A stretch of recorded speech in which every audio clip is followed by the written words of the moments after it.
Hey guys, welcome to another episode in the playthrough of Gran Turismo 7. A previous episode, finally, after many attempts, I got first place in this race, which was a menu book race.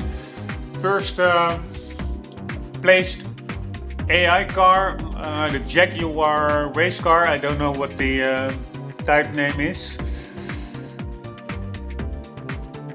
Or maybe we can quickly look that up.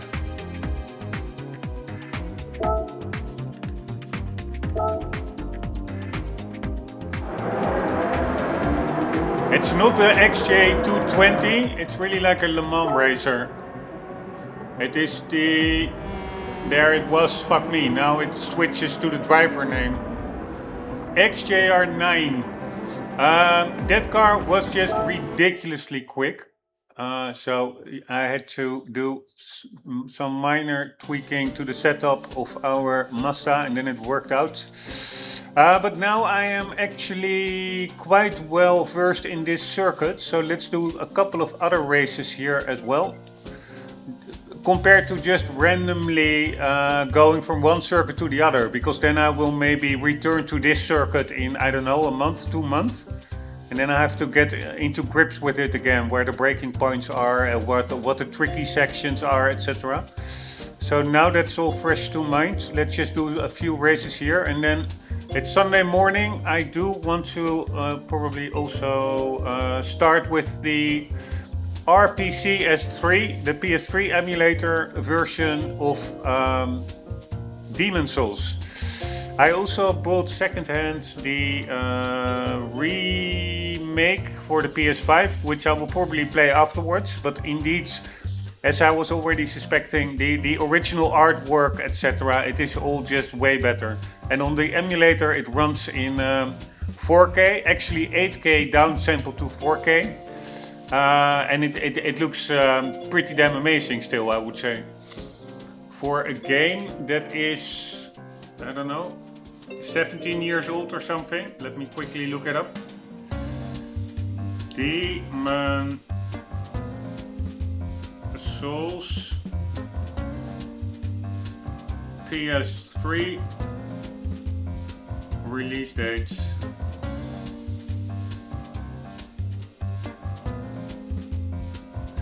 Yeah, so 2009, February, all at the start of 2009, and it only came to Europe or the US later in 2009, and Europe mid-2010. I still don't understand why they do those regional differences. It makes no sense to me. But marketeers, it is such a fake job. If you have a good product, you don't need marketeers, in my honest opinion. But probably it will work because a lot of people are influenceable. So even if you have you need marketeers for bad products, then you can push them onto people. But if you have a good product, screw marketeers. First department together with HR that you should abolish. HR because they just create problems that are not there. Anywho, that's a side tangent. So that is 2009. So that game is indeed more than 17 years old.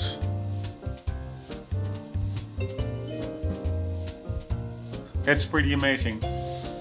With how good it still looks. It just looks better than other games in the sense that it's really a realistic color tone. And the remake also looks amazing, of course much more detail, but it is just oversaturated. Somehow it feels more gamey than the original. It feels less gritty. Let's start with this one. Let's see what we have to do. Road car. So we don't have any PP. Yeah, we have a PP limit, 350 points. I really like these races a lot, like regular cars. To see if I have any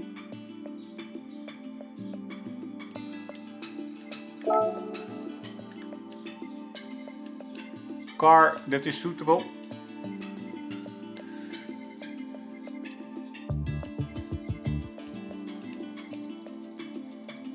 Yeah, maybe I would like that one, but yeah, then we have to tune it down. because I do want to drive all the cars. I think this one I already drove. This one as well, or this one. They look very similar.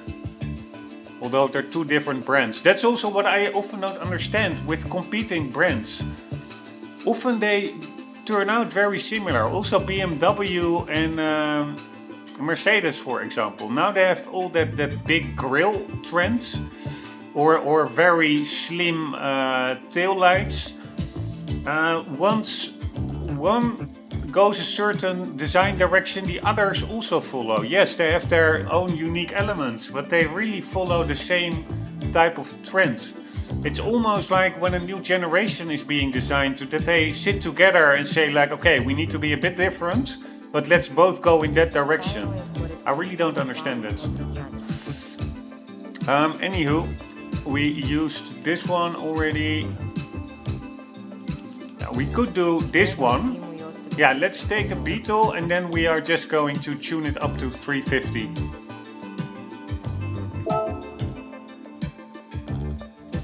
So we go, yeah, we need to go to the tune shop.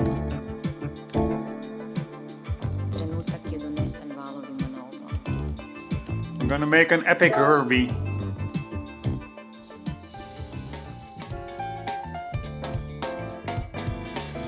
Wait, I wonder, can't we indeed get a Herbie?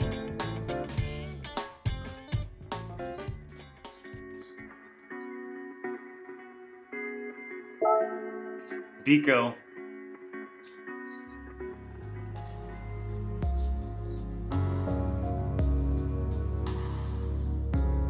Where do you get the decals? God damn it. Where do you do the decals?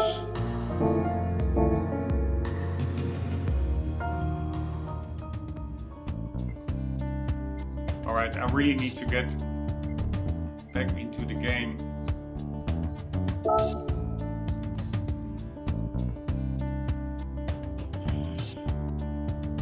Alright,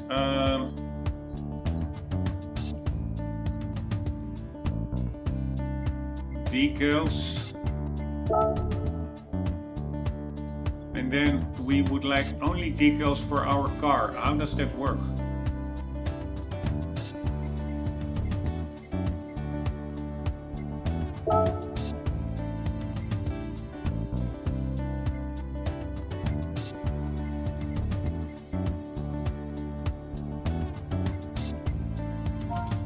We do Herbie.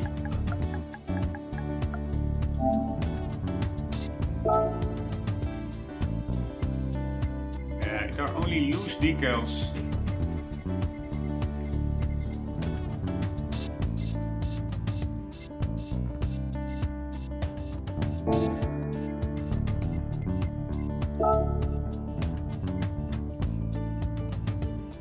Styles, is that what we want? Yes, this is what we want. Most accurate Herbie updated.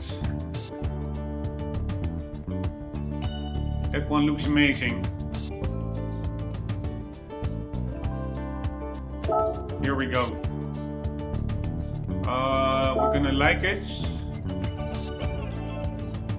And how does this work? How do we apply it to the car?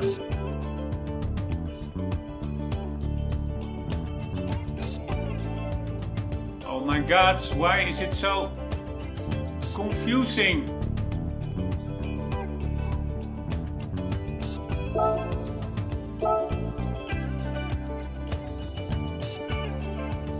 I cannot understand this. Why is there no down? Assuming this is a freely available one. I mean, it says most accurate Herbie, so it really implies updated that it's for the general public. Why is there then not a button? Oh my god.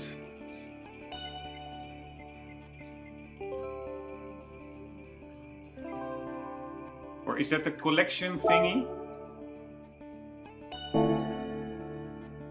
No, oh man, I fucking hate this interface so much. so easy to accidentally go back to a menu that you didn't want to. Yeah.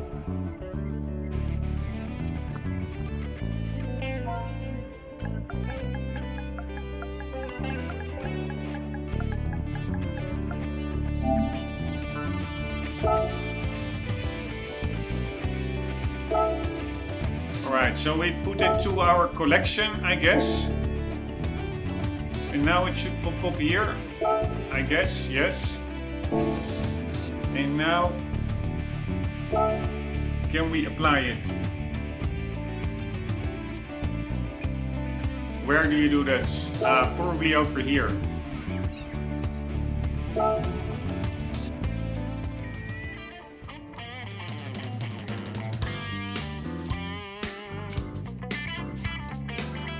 We're gonna load the style. We do collection, and there we go.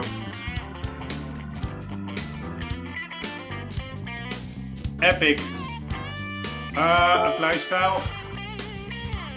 Number plates. Nice, they even did a number plates. Here, that's what I said in the previous episode as well. I don't understand why Gran Turismo by default doesn't have realistic number plates. It's so much more immersive. Alright, now we have to get the car up to 350 pp.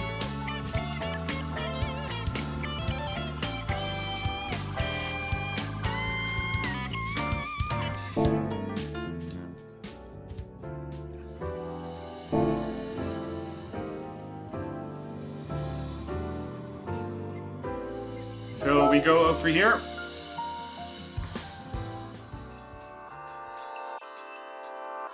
And I was thinking making it light, but it's probably, yeah, it's already very light.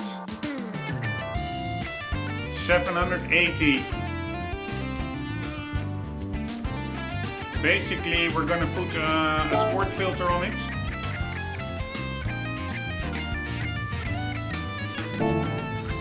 Or shall we go club sport?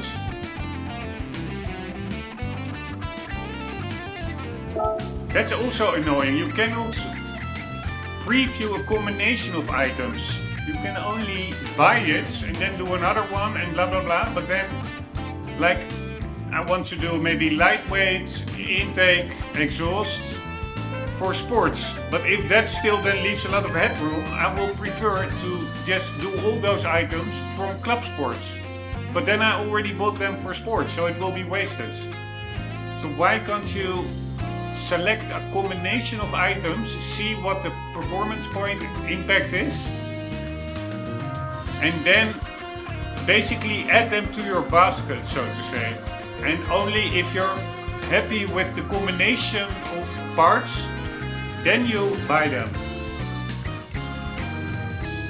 It are really simple things that I don't understand. There are really many, several other of these simple things, like the number plate thing, that I cannot understand so many years after release that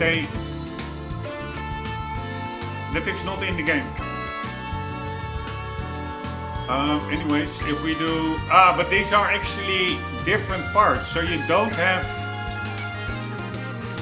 yeah, you do have racing exhaust, but we're not going racing.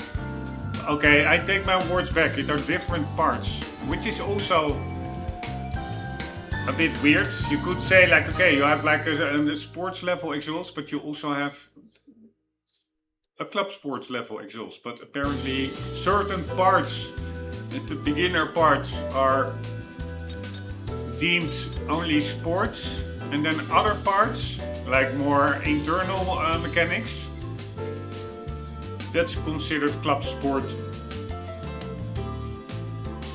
Is that the same here? Like we have a crankshaft, turbocharger, LSD or transmission, and then the semi-racing and then racing.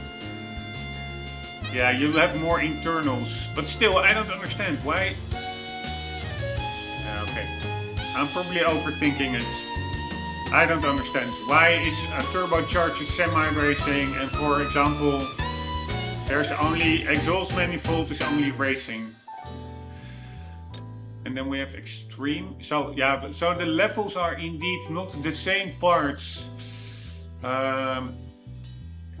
in different stages of performance, but it are really different parts, which setup honestly I do like. So this is extreme, and then we have ultimate, which is really, you go really hardcore, you bore up your engine, etc. But you have high lift camshafts that you also have here. Alright, but I think these two may indeed, sports and racing will have different, are totally different levels. They will have the same parts, but they are just for a different type of application. One is more road car, the other is really racing car. Overall, I do think this menu is quite snappy, at least on the PS5 Pro it is. So then let's go with sports. So we do this one. We do a sports silencer, or do we club sports? No, there's no club sports. Alright, do we want some sport brake pads, or do we want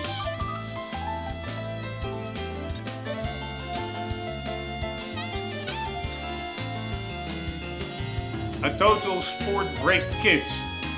Yeah, we want a full brake kit. Oh, then we go down in PP.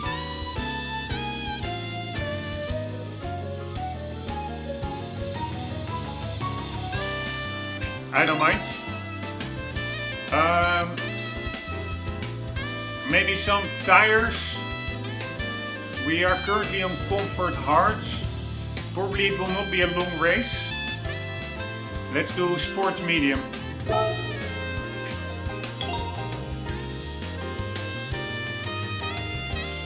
We need some more power. And maybe the gearbox can also be handy, by the way. Man, I do like the game a lot. It really is growing on me, GT7. I really didn't like it at release. Anywho, why don't we have a fully customizable transmission? Because I want to be able to tweak the top speed. Probably top speed is not overly high in this car anyways. Do we want sport suspension? Yeah, let's just do it. Computer, why not? Although I don't think this car is an ECU, but we are going 2 horsepower more. 2 horsepower more and 7 PP points more. No, I don't find that's worth it.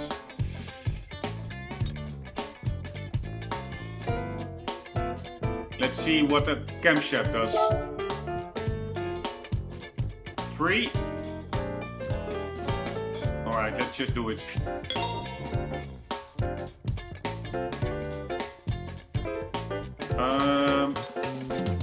Let's do the computer as well. I'm not gonna overthink it. It is just really minor increases, but they all add up, I hope. Do we want to bore up?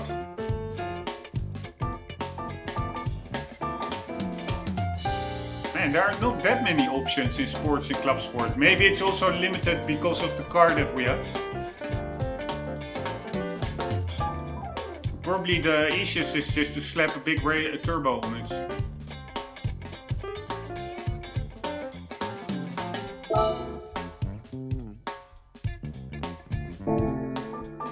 Not available.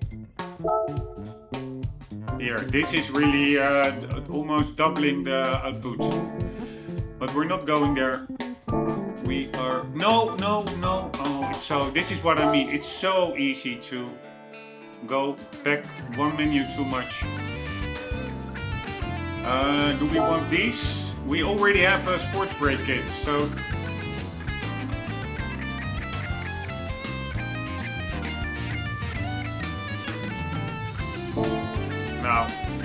It also didn't change anything. We can of course do weight reduction.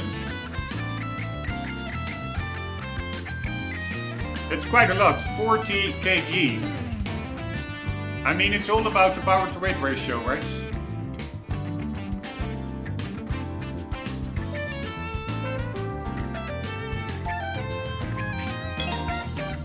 Alright, we have a very light Herbie. No, and again I'm doing it. I hate it so much. That's my mistake, but I find it just too easy that you're thinking you're still in the sub menu, but you're already in the main menu. And the one level up is just the world menu. We are going here. Let's do a bore up. 2 horsepower for a bore up.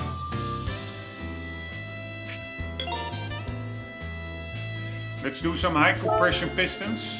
2 horsepowers. And then we're gonna go stage 2.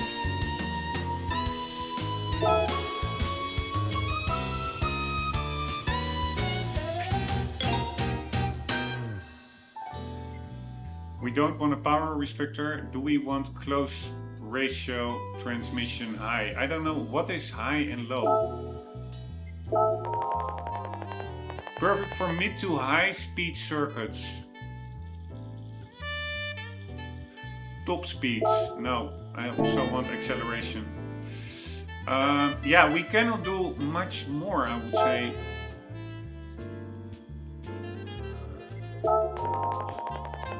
A reinforced clutch, higher pressure, lightweight flywheel. Rev up more smoothly, more responsive shifting. That's only 1 performance point. Do we want an LSD? Do we need an LSD?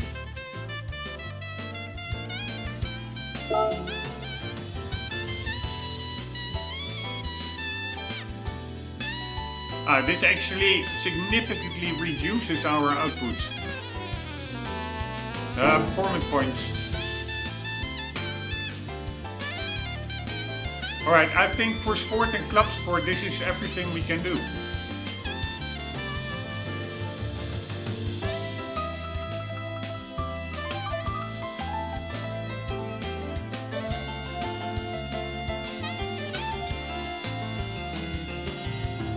I only don't know if this also includes the pads. Brake discs.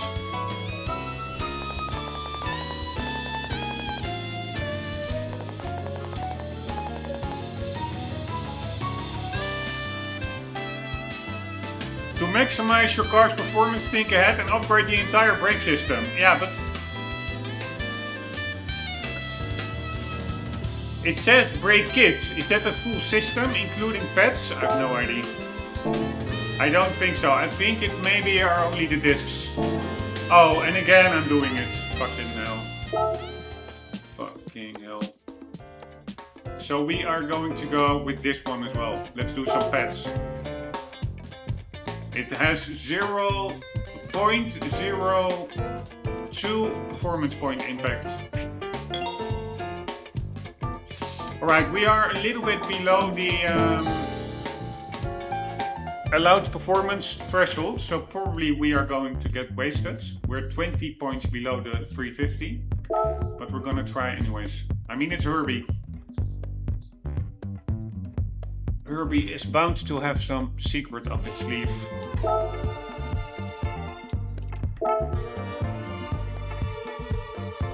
I mean, one of the competitors per the picture is like a Unimog or whatever it's called, that Mercedes truck. So we are bound to be quicker than that one. But behind it is also a Toyota.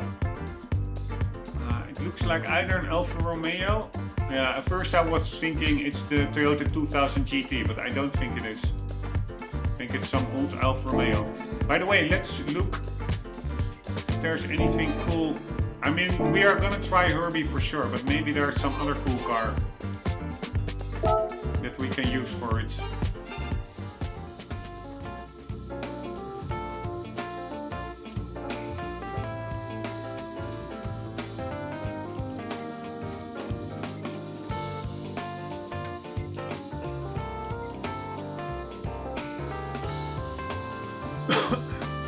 I really like this 512BB, by the way.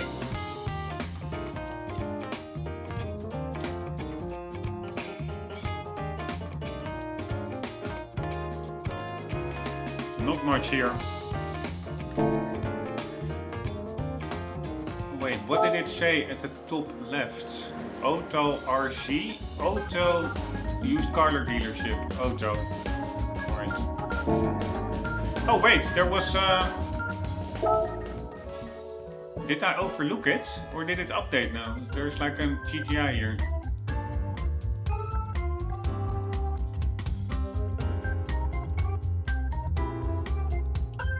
Yeah, I'm not sure, but I think it got updated. Because this one I also didn't see earlier, but maybe I just overlooked it. That could very well be. No, there are different cars here now. But maybe I overlooked it, because there are also the same cars. No, but this one I think is also new. Or maybe not, I don't know.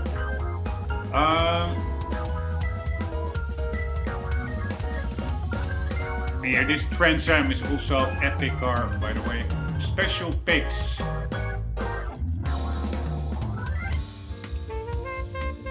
Yeah, but I'm only gonna buy stuff when I need it. I'm not just gonna randomly buy cars and not drive them just to add them to the collection.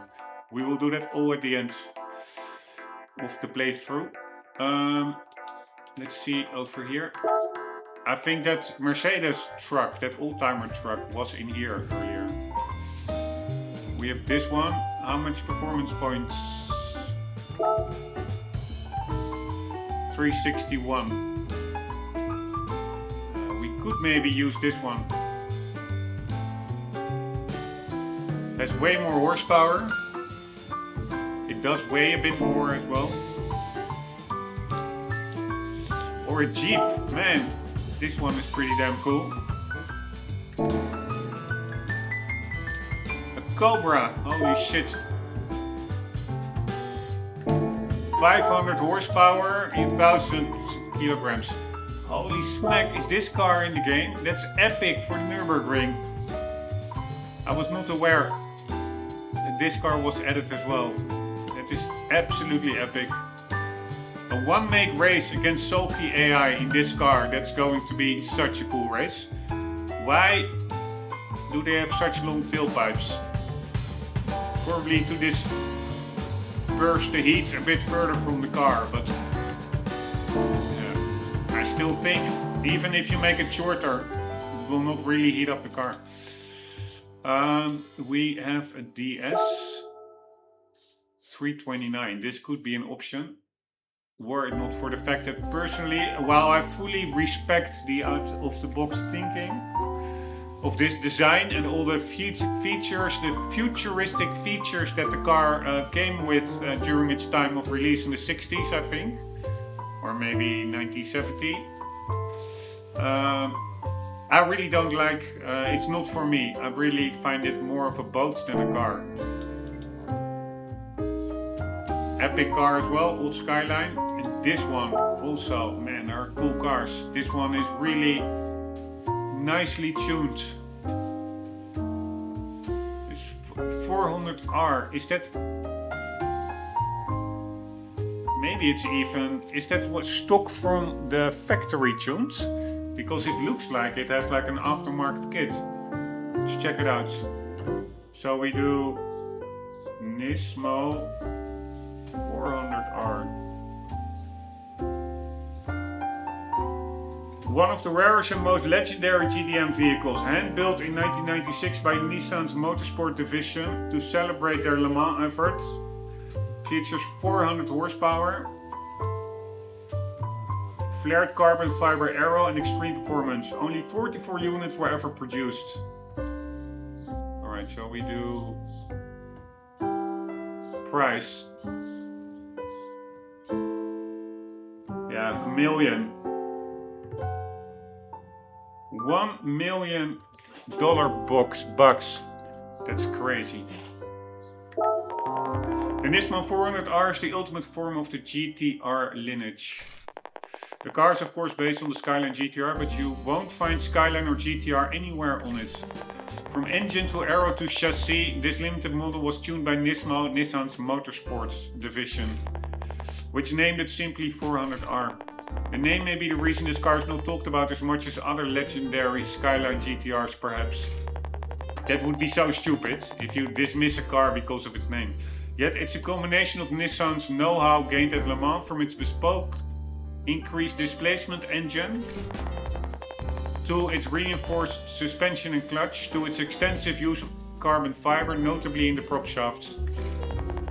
When the 400R was being planned, Japanese automakers had a self-imposed limit of 280 horsepower for road cars.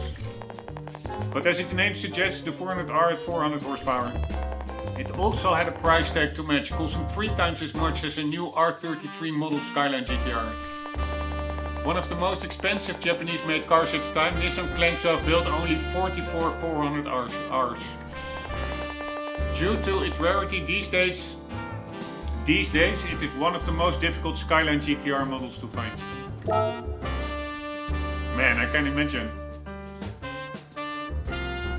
Alright, but we are just going to go with Herbie. And otherwise maybe that Porsche 365.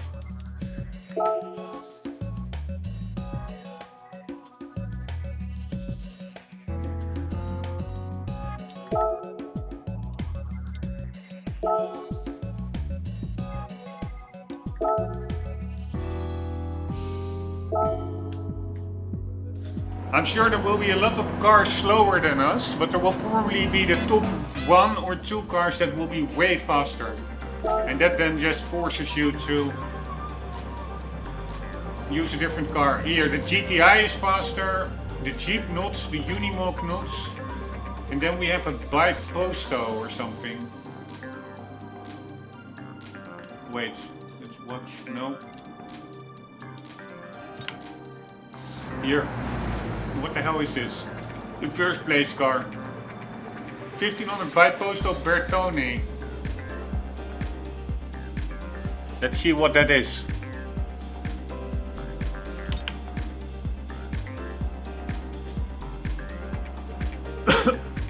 $1,500 by Posto Bertone.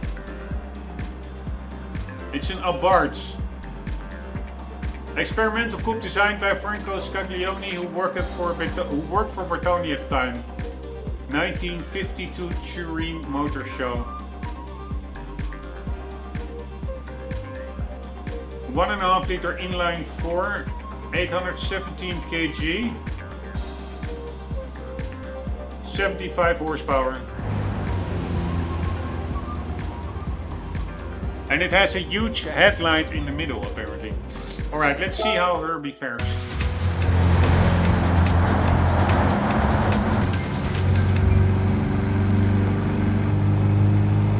Alright, we are slowly gaining. I don't know how many laps we have. But so far so good.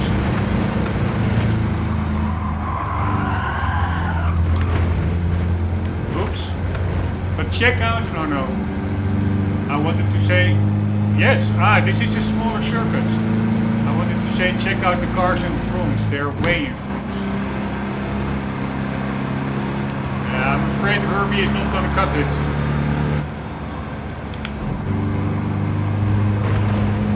Maybe he will. Man, these are the races that's why I love Gran Turismo. These quirky races.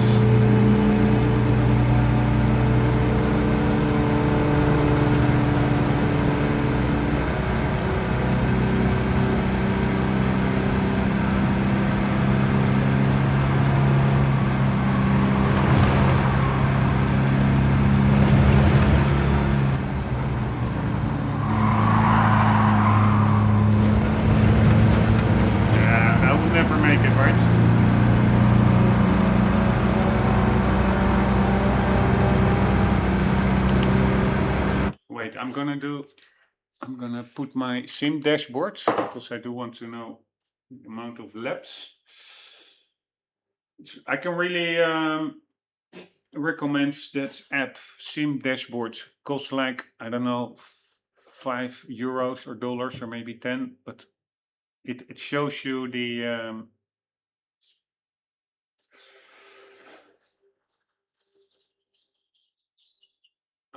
things on your phone if you're driving without a HUD. The only thing that it doesn't show is position, unfortunately. And then I am going to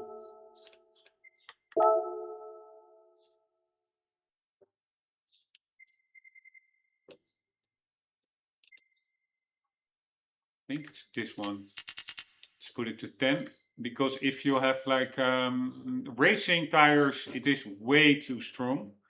But I think with sport tires, you have to adjust it, which is quite annoying that you have to do that manually. But it is what it is. Here we go.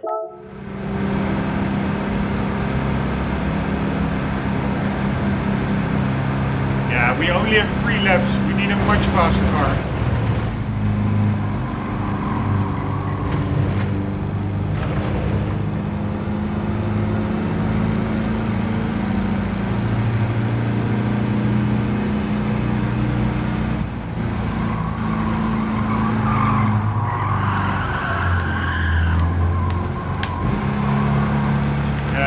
The engine is in the rear, so very easy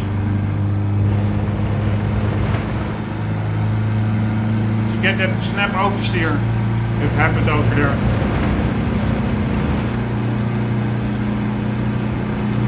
Man, I'm really, holy shit, so much quicker.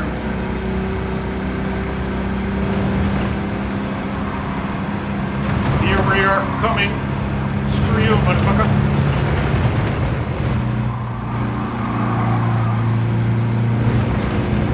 Here, that last corner is where we are gaining.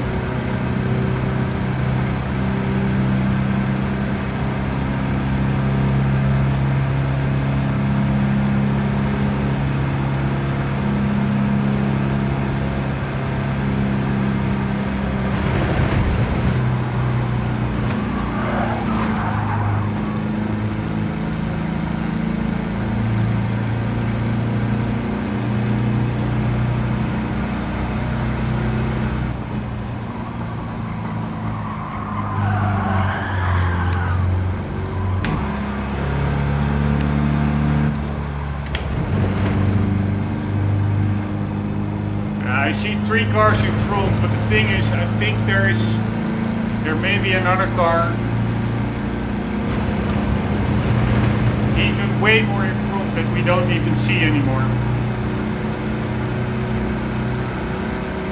If not, if these are the 3 cars that are left, like these 2 and then 1 in front, then we may be able to win it maybe.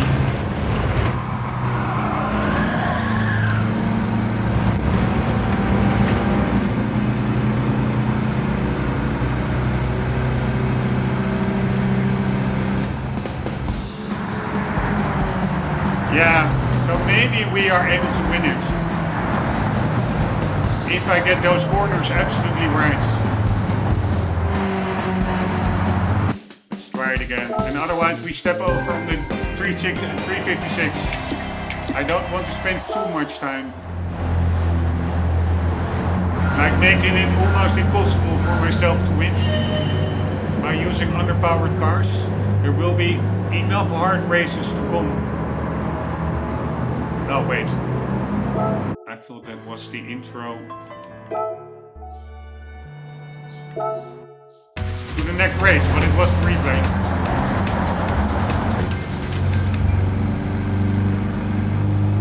Alright, it's raining.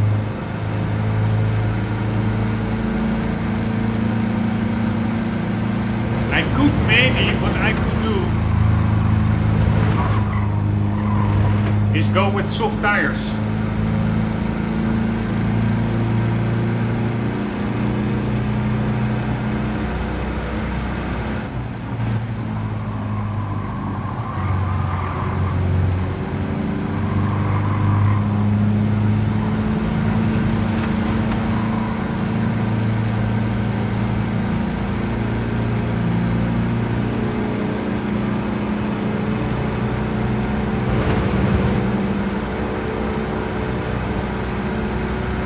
It's very light rain.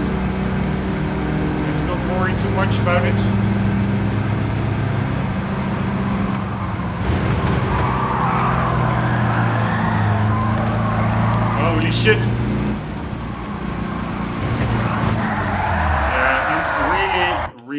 oversteering, which makes it very easy to spin out. Let's do soft tires. There are only 3 laps.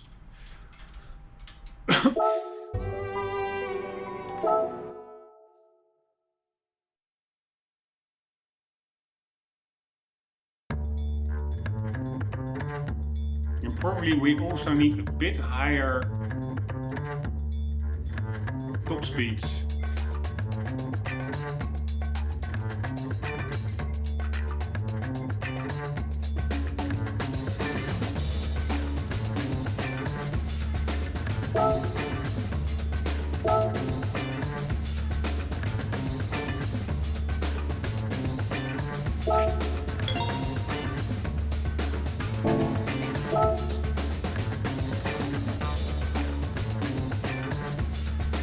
This is pretty nice. We are now just below, we're just above the limit now.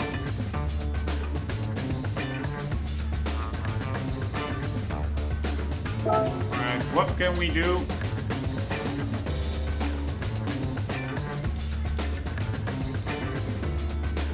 We cannot do much here to reduce it.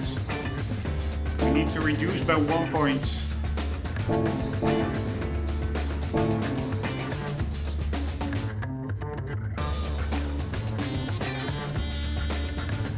How do you remove upgrades?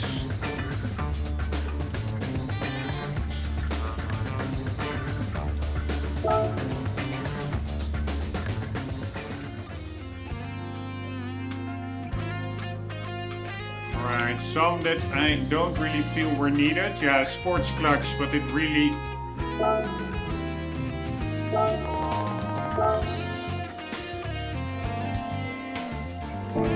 Yeah, maybe we do that in the settings part. But how do you... Can you do it here? How do you, for example, remove a clutch from the settings parts? I'm not sure that's an entry there.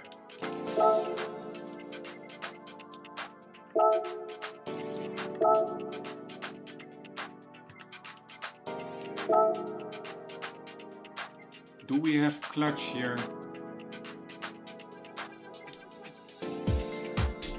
Yes, we do. At least. Yes. So if we remove this one.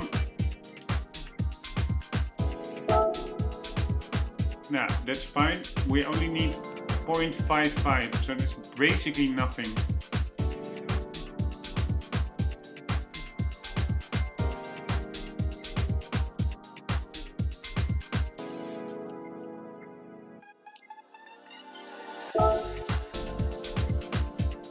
That doesn't do anything.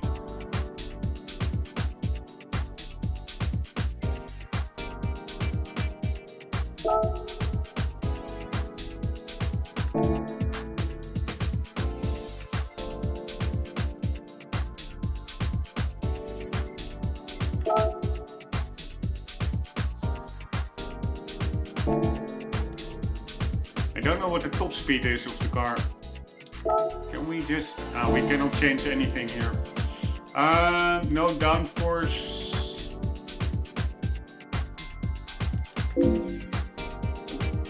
Alright, I don't know why we cannot lower the car, because it's not customizable sports kits.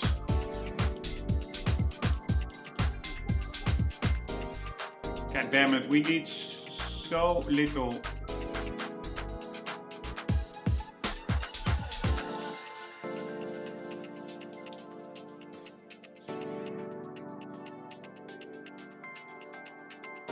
Here are items that are installed or not, and I cannot uninstall them.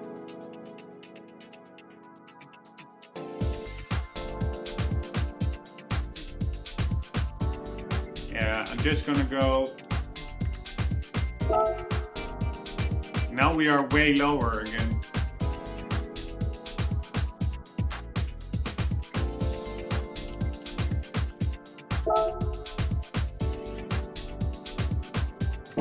Alright, I'm just gonna put minimal ballast on the car.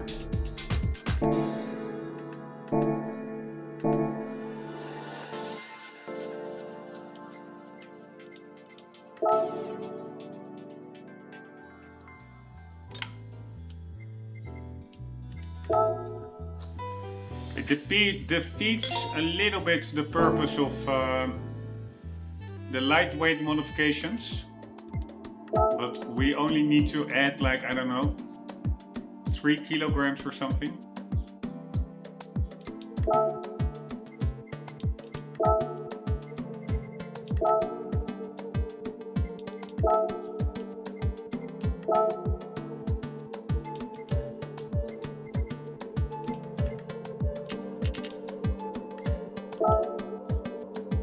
Ah, a little bit more even.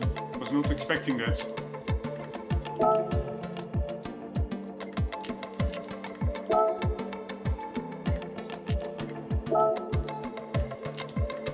Alright, 6 kilograms. Here we go. Stickier tires, hopefully that helps. Although I do think we're just missing out on speed.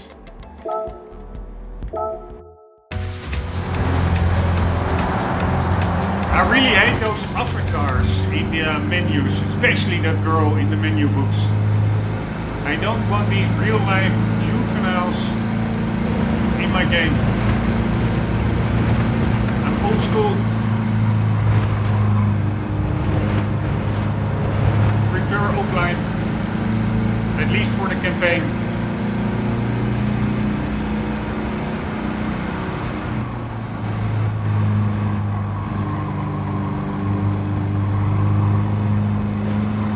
Much more stickier, it seems.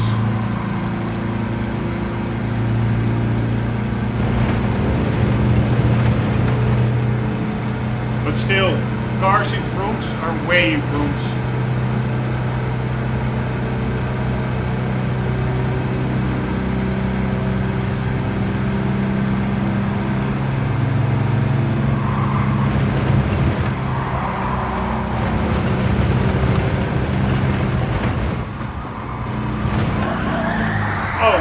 This car is so easy to spin around. You don't even need to do a lot of steering angle. The rear just overtakes the front.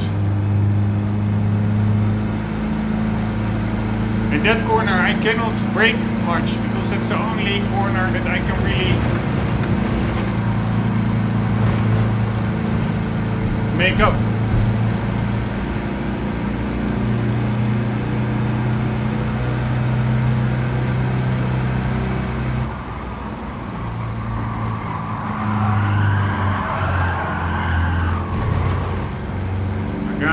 This is annoying. Yeah, Rombbb really drives like shit in corners.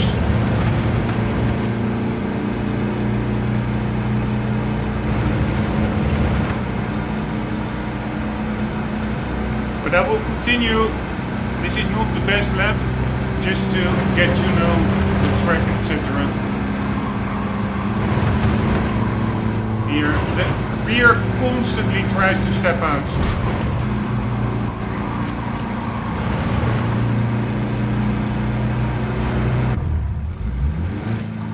Alright.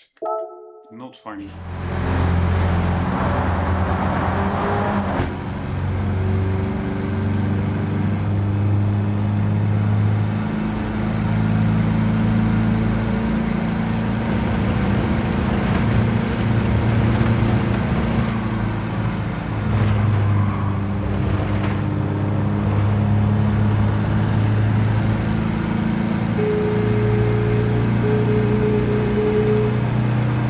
Funny horn.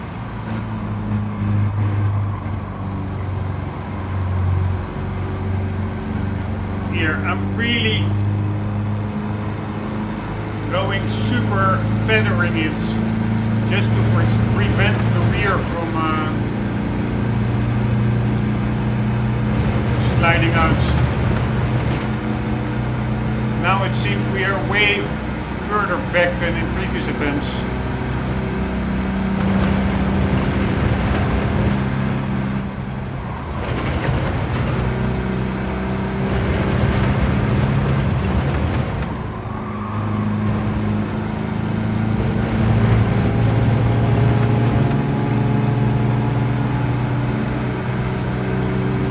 If that white bar over there is first place, then I think we're still pretty good.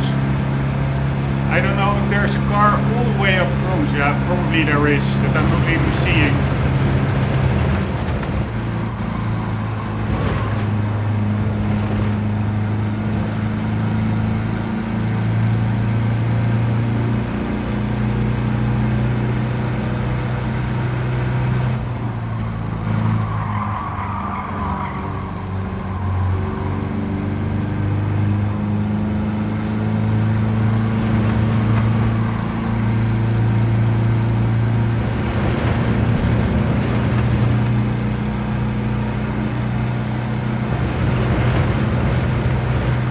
I'm afraid Herbie is just not cutting it speed-wise.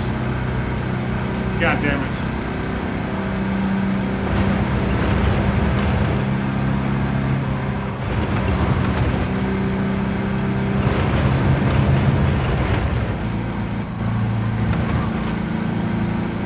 Nope, not cutting it. Alright, let's... I'm not even gonna try anymore.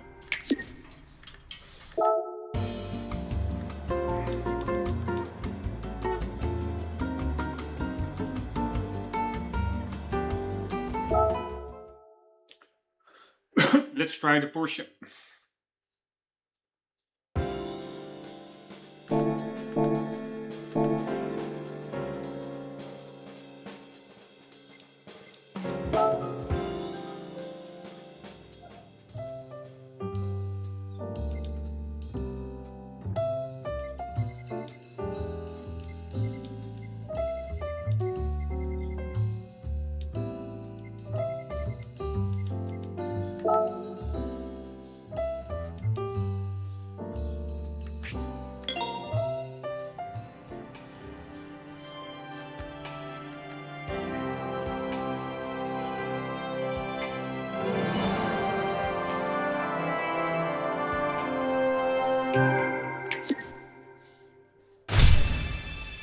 But that's the problem, and I'm repeating myself, but how easy you get like these super special cars. There's no feeling of specialness to it. This is just a Sunday Cup.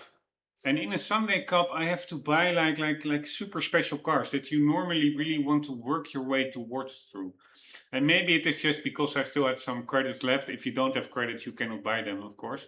I don't know, but it just feels like that whole focus on collecting cars and getting them left and right takes away the value and the sense of accomplishment. It is, I really despise the...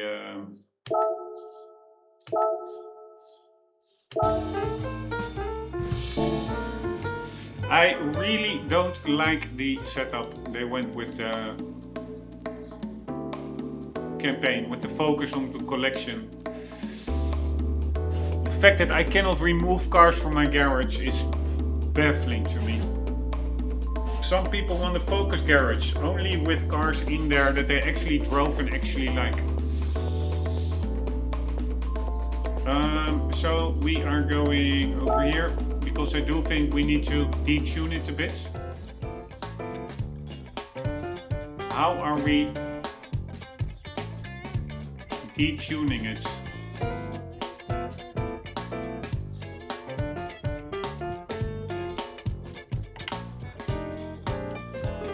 I think there's only one way, add some ballast to it.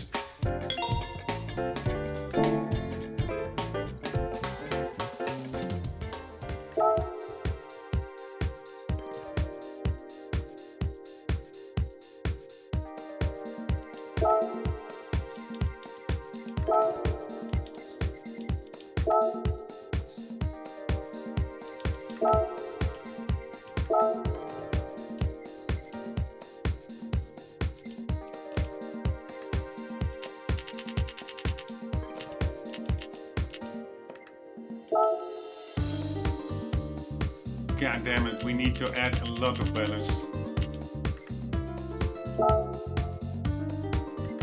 Ridiculous.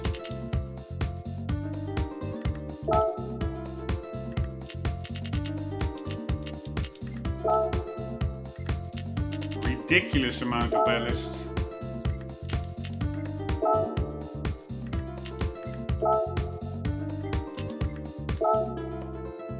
Right, so we basically have to add one big person to the car. Ah, it's only suggested PP.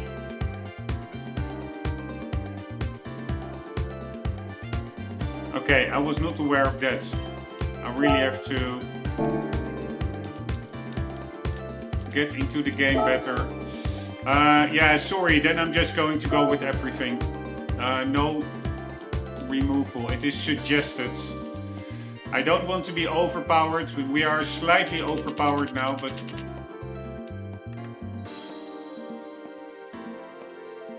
yeah, or no, let's just do it like this with the suggested and see if we have a chance.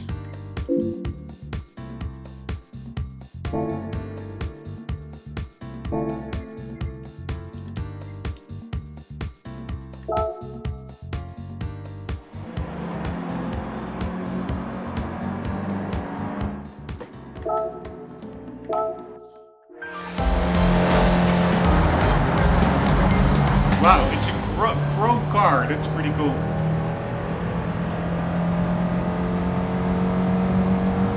It doesn't feel that much quicker.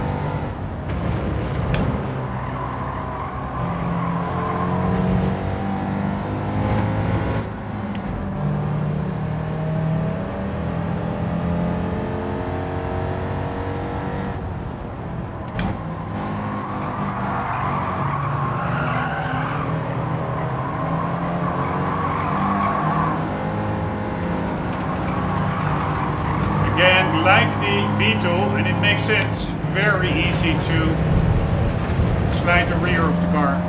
And again, there's one car that is like crazy quick. It feels so artificial.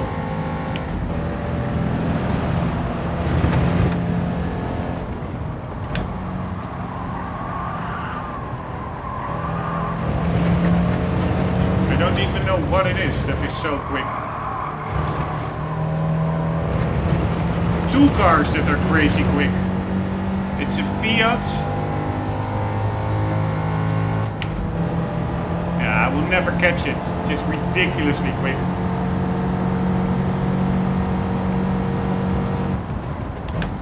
I don't understand that. Why do you think that is fun? One car that is like so much quicker than the rest. Makes no sense.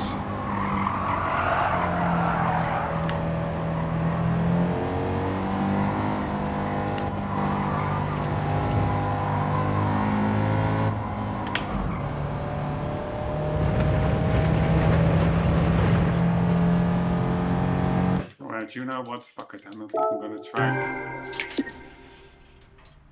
Why would you have one car that is so much quicker? I mean, it almost forces people to cheat. Like,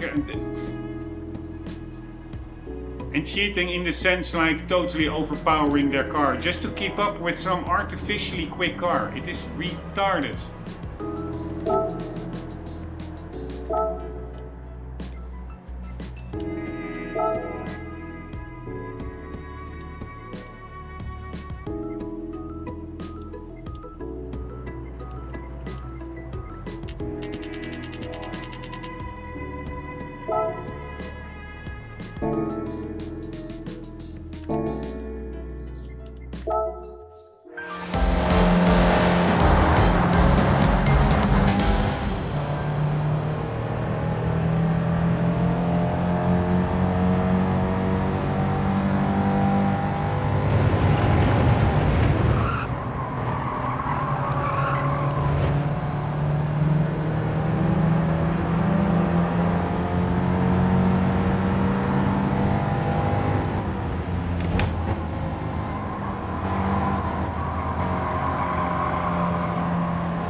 alright, we're keeping up better. I do think it's just a different car up from now compared to what it was. Maybe not. No, it does look like an open wheeler. Oh my god. And a white car. I don't know what it is. A Porsche as well?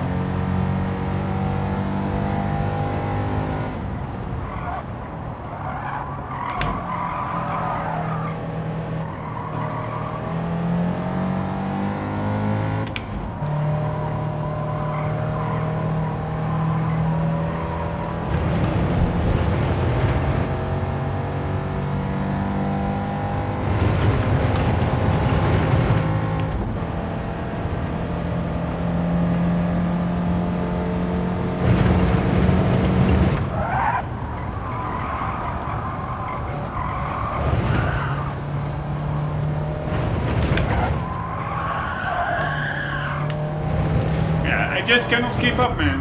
I cannot keep up. It's just ridiculous. What do you expect from a player?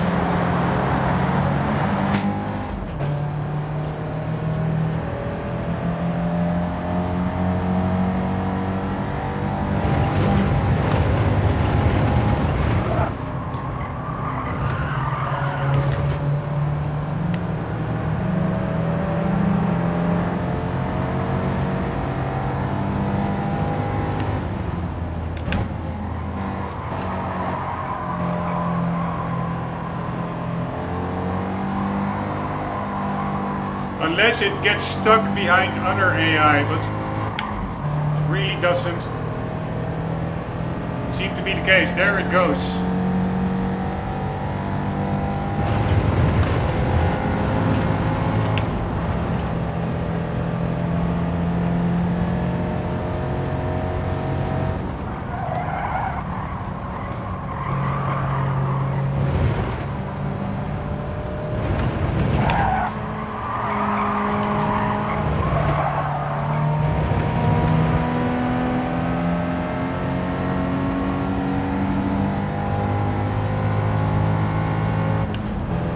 What car is that? Motherfucker.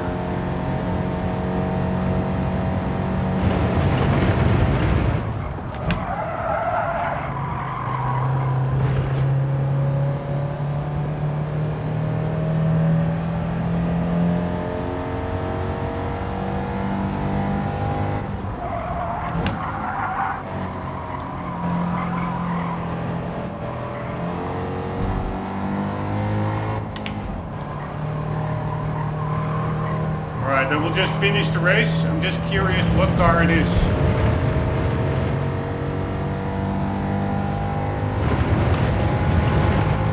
I can of course also cancel it now and just watch the replay.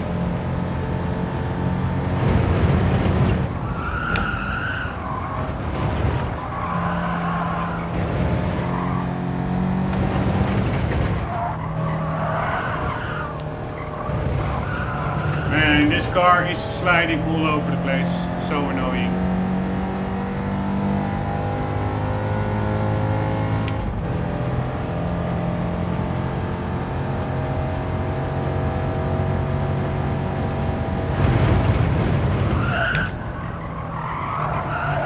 The brakes are really non-existent.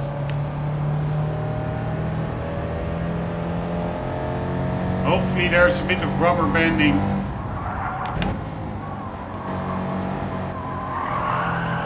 Oh, fuck this fucking sliding, man.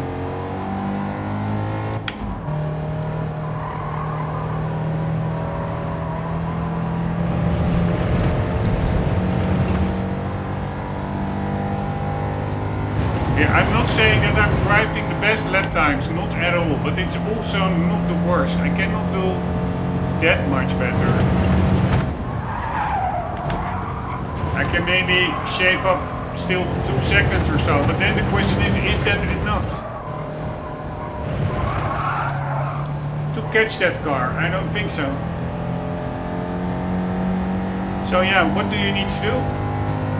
You need to go beyond the suggested performance point limit, and that doesn't make sense. That are the things that I find so weird in this game. Like, yeah, it's a speedster, okay. Why would you suggest a 350 performance points when it's clearly not enough? Clearly not enough.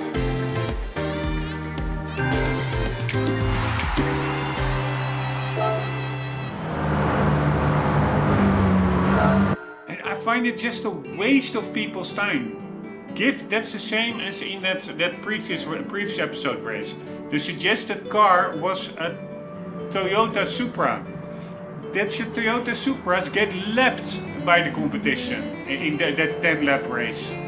It is retarded because people who just want to not overpower themselves and win everything blindly, they go with the suggested ratings.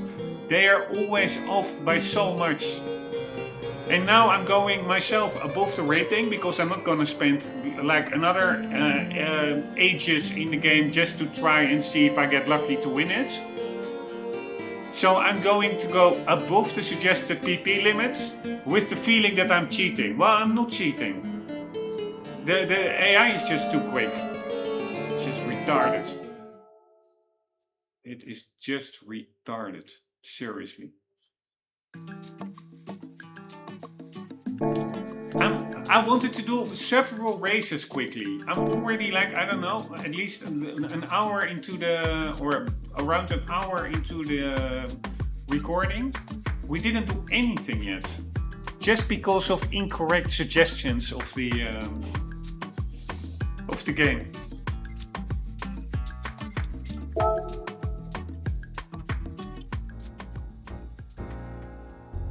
Alright, if only we had that speedster.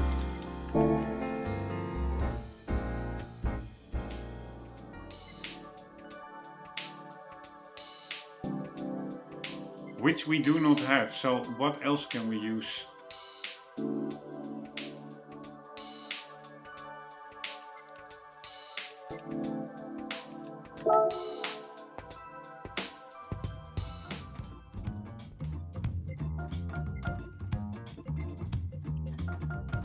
Oh my god, it's so annoying. Yeah, sorry, it's all the little things that are adding up. It's the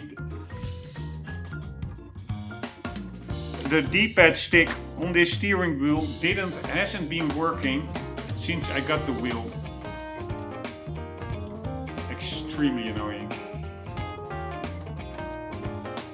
Hasn't been working properly. It just works whenever it feels like it.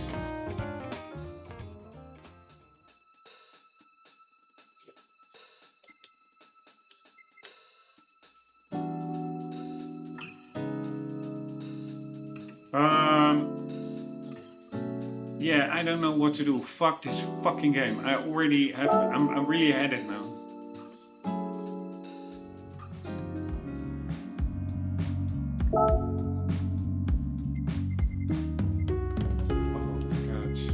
Oh my god. It's fucking D-pad. I'm pressing down and nothing is happening. Why wouldn't you?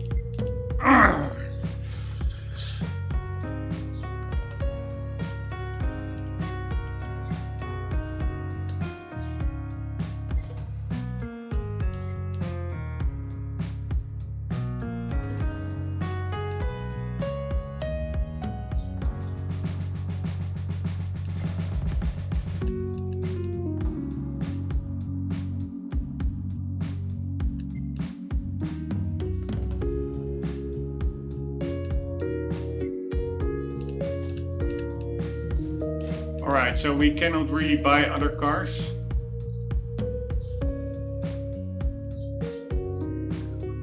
Of course, I can use this car. But do you want to win that way? By the way, I'm just going to go with this one.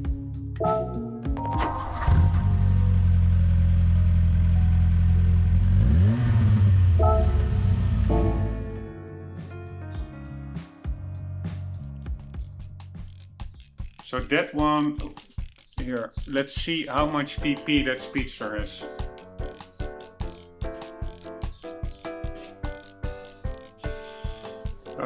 $350. 6. Speedster.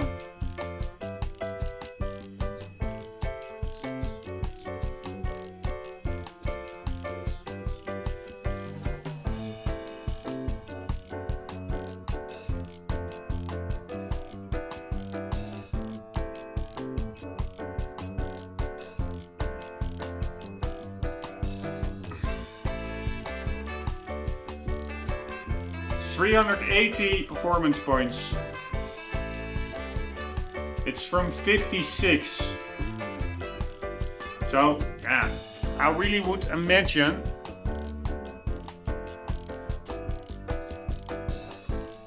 this car, I find such a weird one. It's just a 205, but with a hatch, with a trunk added to it. Anywho, I cannot imagine that our 1983 car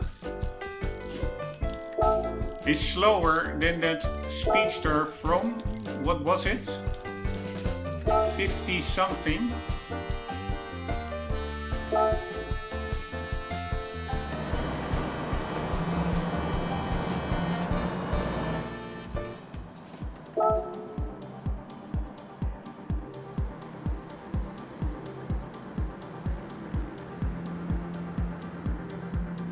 Of course it doesn't show. Oh my god, it's really Murphy's Law. Everything is just getting annoying.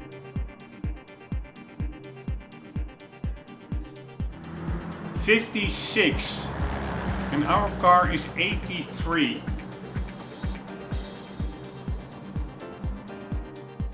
$17 years younger car.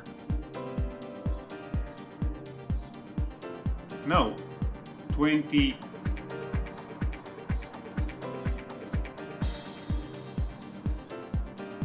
Seven years younger car. Alright, I'm taking a small break and then we will continue like nothing ever happened. See you in a sec.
Alright, it took a bit longer than expected, but let's continue. Let's see if the 27-year younger Volkswagen GTI is quicker than the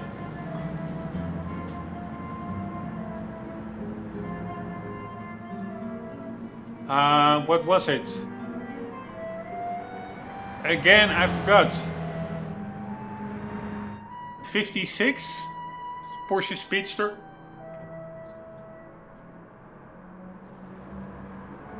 Yes, 56. In my honest opinion, it should be quicker, but only time will tell. Here we go.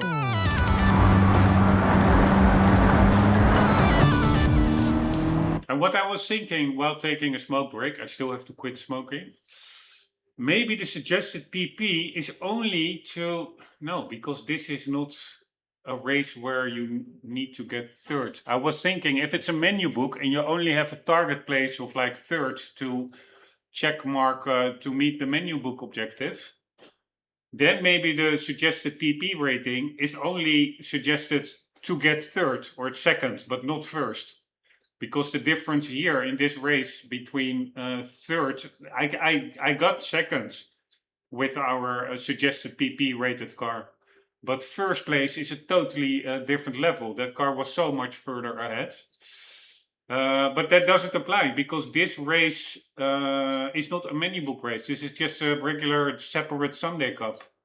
So the suggested PP rating should not be to get to third or second. It should be feasible with the suggested PP rating to get first place, which it, in my view, really isn't. Maybe if you keep at it and it starts raining and you get lucky, yes, after a full week of trying, probably it's possible. But not in with a reasonable amount of effort. You really have to grind till how do you say it? Till the roosters come home or something. For a very long time. Wait, what is that proverb? 1 second. I just want to make that a learning moment. Till the roosters come home.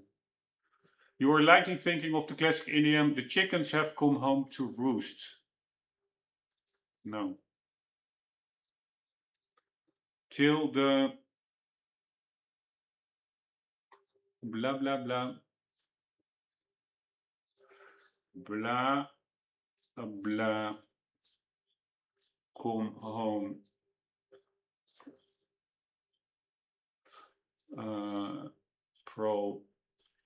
Proverb. Until the cows come home. This classic informal idiom means for a very long time, indefinitely or seemingly forever. Until the cows come home. Alright. So I mixed up two. Until the chickens come home to roost and until the cows come home.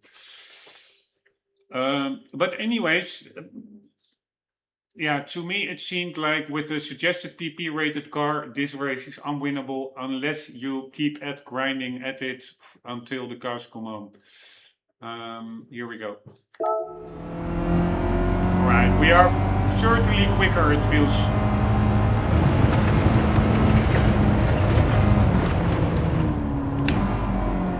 Oh my god, these cars feel so wobbly. That's of course maybe logical because I was now used to driving the Mazda 787 on this track. And that's actually what makes it really fun. The extremely different characteristics of each car. Oh my god, it's alright. I'm really getting annoyed. And it is only little things that are not necessarily the game. Yes, it's the PP rating, but it's also my thumbstick not working, and all the time I forget to remove my mouse from the wheel stand and it drops on the ground because of the vibrations. It's all so annoying. Anywho, I don't have the feeling that I'm that much quicker now, honestly. Although now we are going pretty quick.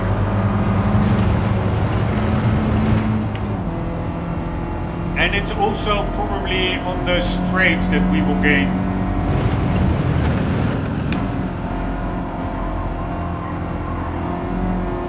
Yeah, that's the first place Porsche Speedster over there. So we are nearing it already now. After the first lap, which is a good sign. Unless now the first place car is a different car. Like also a Volkswagen GTI. I don't know what's up in front there.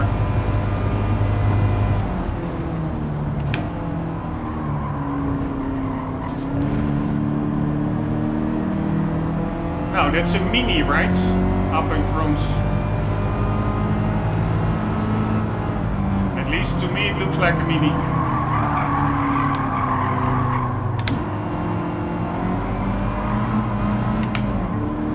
I think it is still very hard to win this. Just makes no sense. Here, check it out where that Speedster is. It's a 27-year-older car. It makes no sense. Sorry.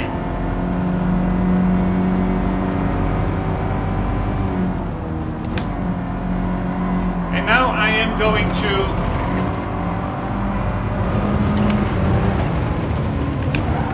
have to tune the car more just to be able to win, and that doesn't feel like a fair win. Here, I'm not winning this. It's just too quick. It is too artificial. It's retarded, seriously. So I'm losing my enjoyment and will to play this game now, because I have to do all kinds of workaround just to be able to get first. Because what is the fun in just building your car that it is so quick that you can win without driving well? You should be able to win by driving well. It should be a close race. It can be very tough, but it should be winnable. But now I'm in the I think it's the final lap. Yeah, the final lap. The gap is just too big. And yes, I didn't drive perfectly, for sure. But yeah, okay, I will try a couple more attempts. But it just feels very, very artificial, the speed of that first place car. The only thing I can hope for is that it gets stuck behind other cars. But then I am relying on luck. There it is, here it is. So if I can get past it.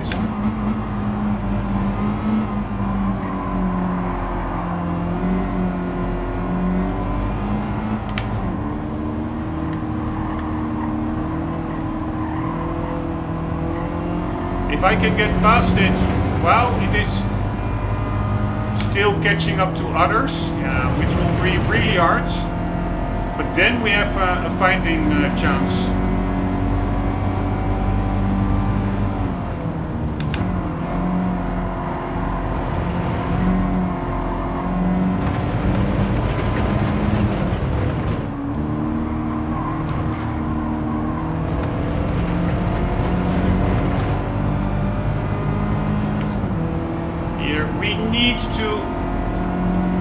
We should be quicker than a 27-year-old Speedster. It makes no sense.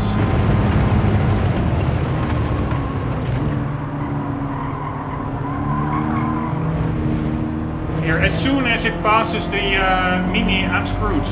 Here, there it goes.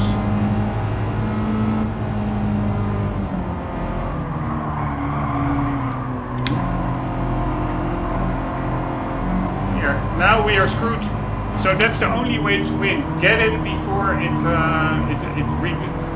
gets to first place. You check it out. It's gapping us like there's no tomorrow.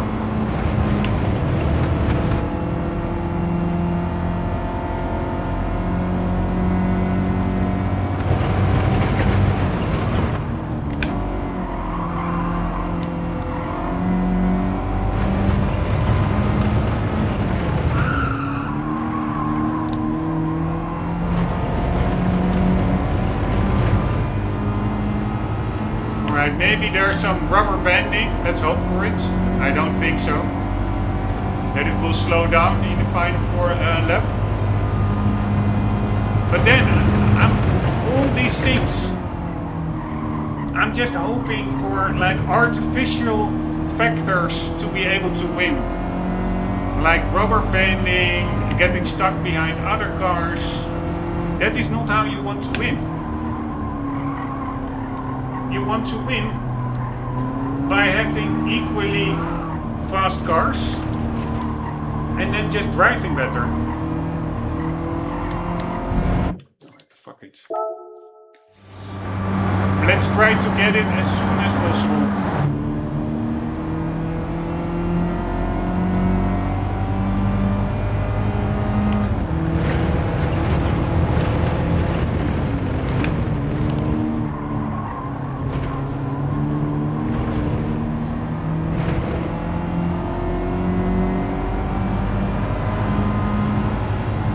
Which really should be actually possible, because it is.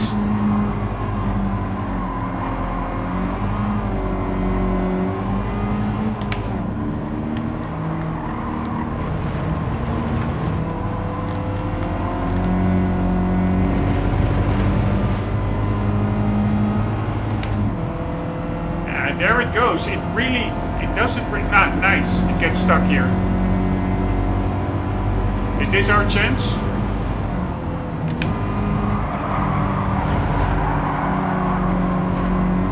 Alright, I'm screwing up that corner. Fuck it. Alright, now we're in a good position. I cheated a little bit with going wide. What can you do? We have a bit of slipstream.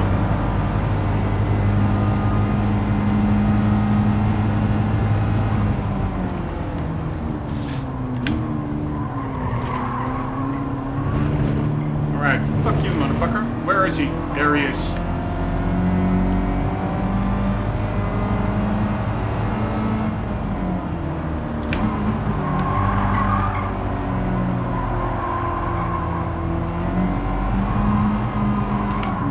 Alright, so actually I do like it somewhat. No. Fuck you, motherfucker.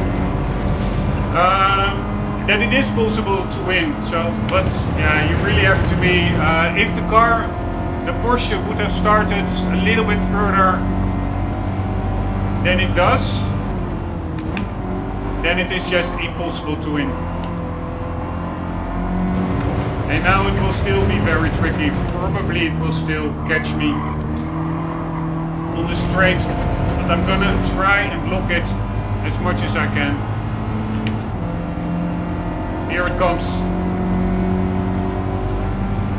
Alright, it's giving me a little bump. Always appreciated.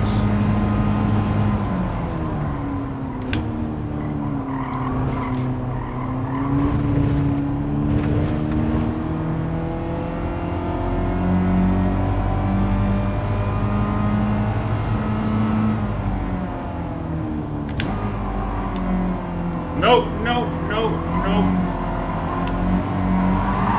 No way. Fuck this motherfucker, man. Fuck this motherfucker. Alright, now I cannot win it anymore. Fuck this fucking race, man.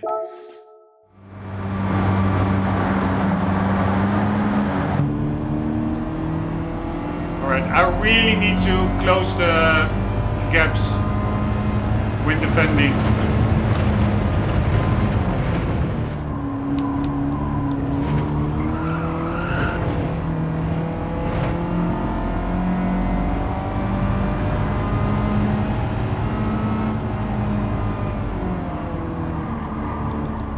That means in this corner, leave no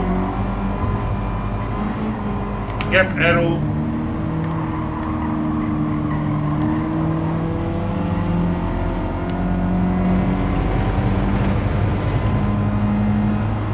Please! Ah, fuck me, it is not getting stuck, or is it? Yes, it is getting stuck.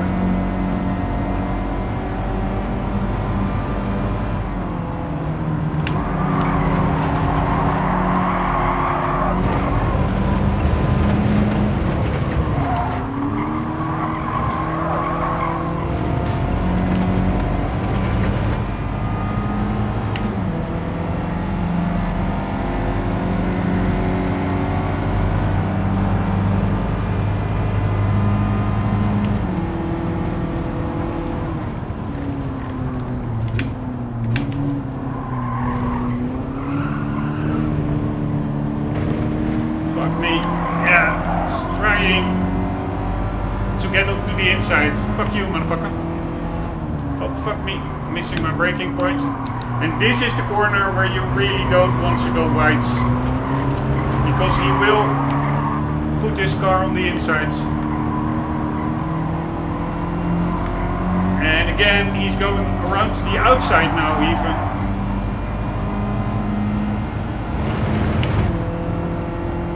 Yeah, okay, so I'm driving a little bit rough, but it is the only way when you are dealing with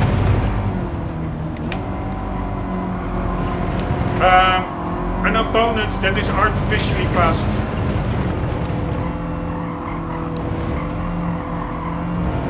Alright, here we go again. Keeping him behind on the straight is not the problem.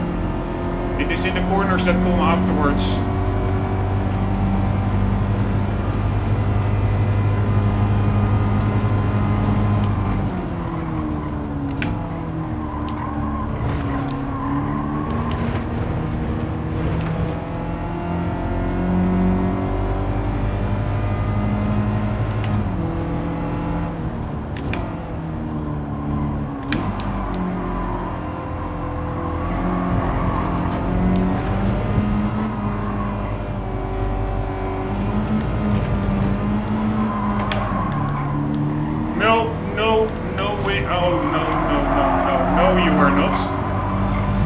Sorry, I'm really manhandling it, but fuck it.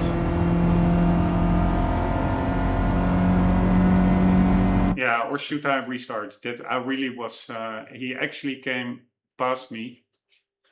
I will restart, that felt really like cheating. I really was slamming my car into him. I mean, blocking is fine, but really like winning that way is also not what you want.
Alright, I didn't really bump as much as I did in the previous lap, so okay, I just went wide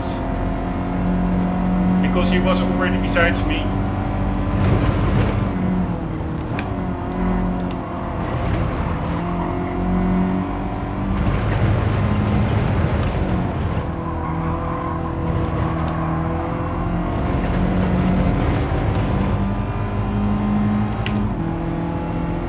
It was not as much rubbing and pushing as I did in the previous attempt, so I'm okay with it. But here he comes again.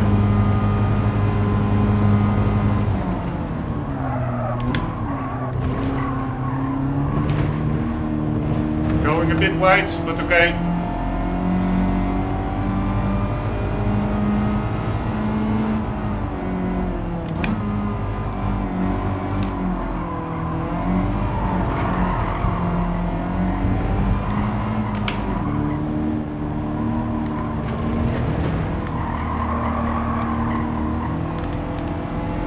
really trying to keep him behind me.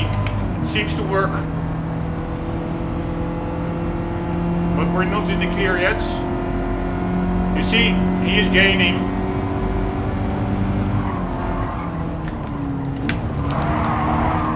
No way.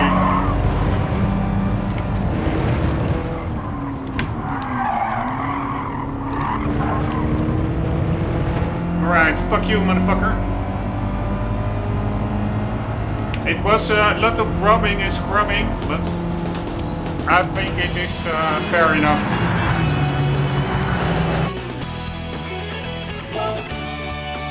He was just artificially fast.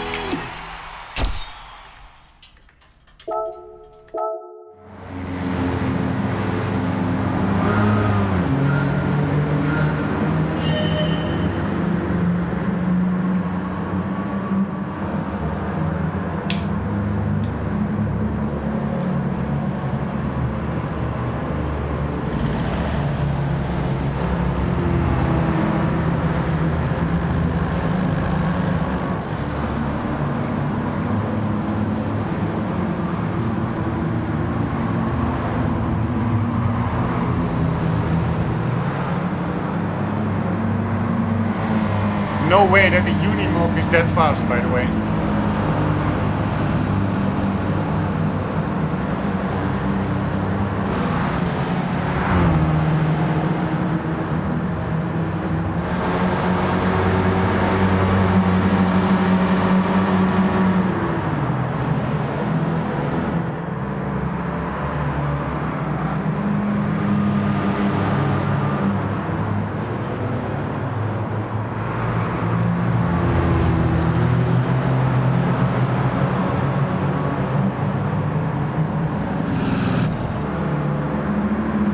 Here, that is there, that Abarth with a big headlight in the middle of its front. Really ugly.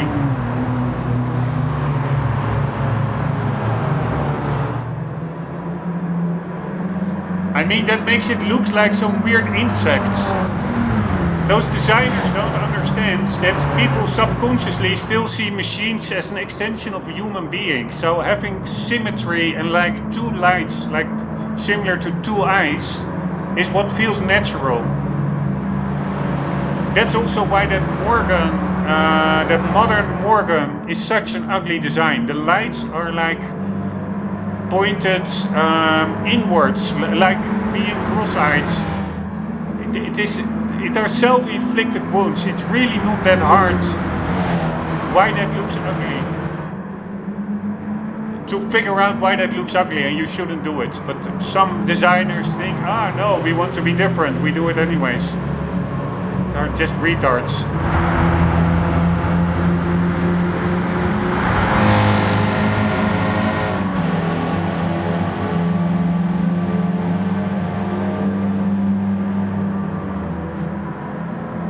Why is a Porsche like this one considered beautiful, or the 911? Because the rear resembles like the female curves. It is, in my view, and I never put too much thought in it, just thinking out loud, but it is subconsciously all explainable. So you don't want a car with an uneven number of headlights, like that Abarth with a big headlight in the middle. It just makes it look freaky.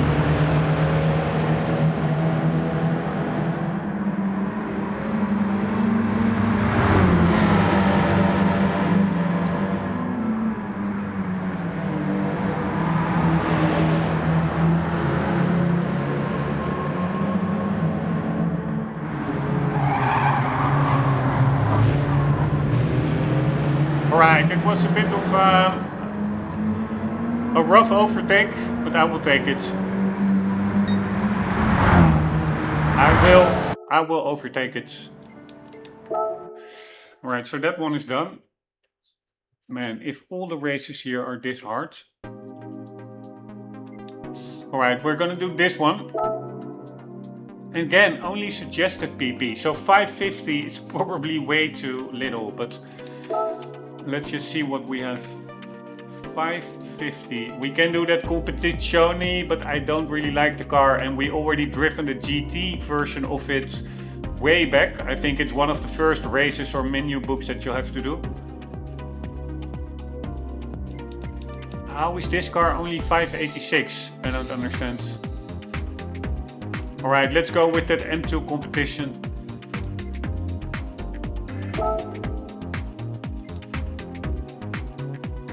I'm sure there will be one weird car that is much quicker than the rest. But only one way to find out.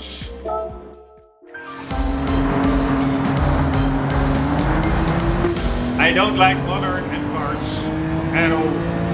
Feel like computer games to me. Sorry. Just trying to get a hang of the car and the braking points.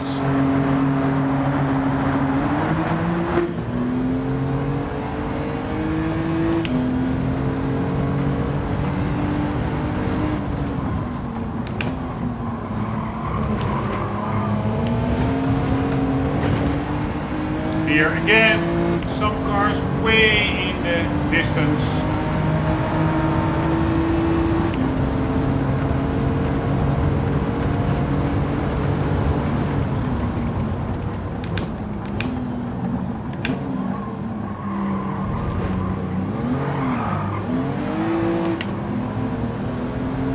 Alright, I'm sure it's going to rain.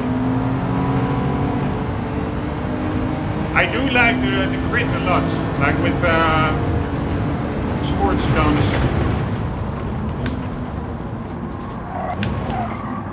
And I really have to get my brake points right. They are not the same as in the Mazda 787, obviously.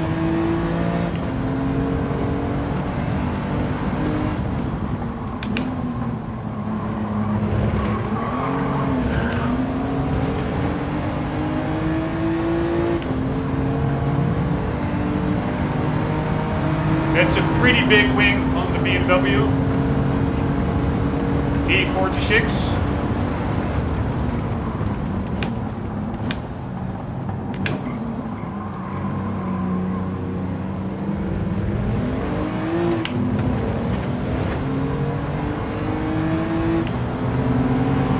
Alright, I'm driving without any H on, and I do have to say, this car brakes pretty good.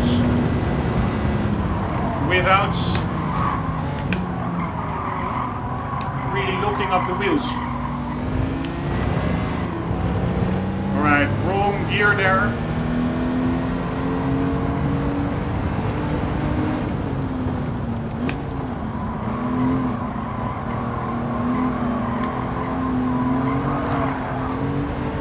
And also I do like the handling of this car. I think they made snap oversteer or oversteer in general more easy to catch, like what happened over there, instead of always going around in a circle.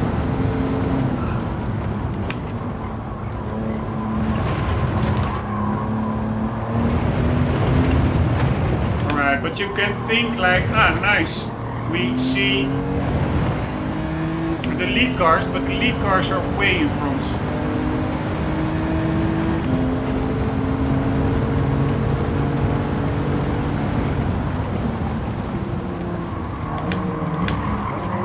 Alright, I have to brake at 150 before 150. I forgot. I braked way too late.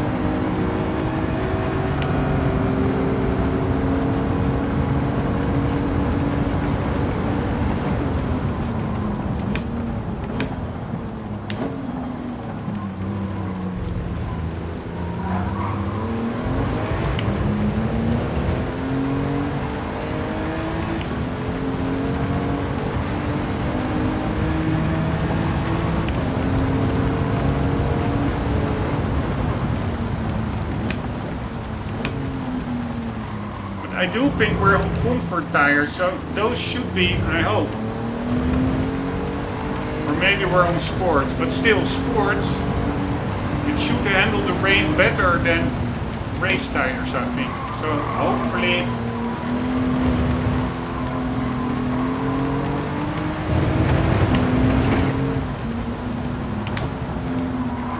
hopefully there's no need to pit in.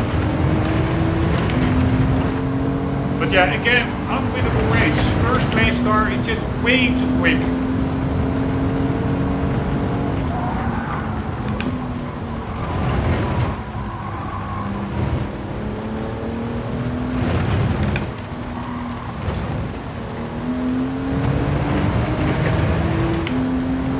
I mean, what's fun about it? Yeah, okay, the challenge is good, but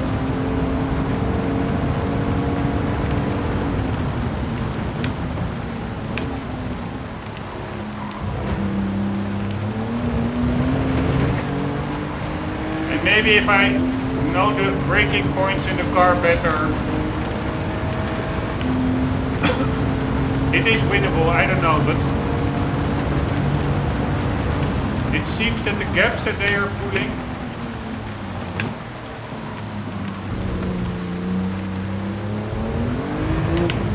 are pretty big.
What is that first place car?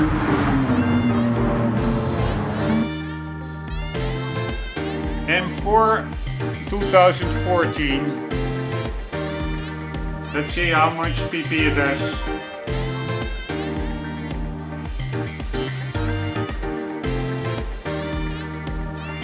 GT7 M4 2014.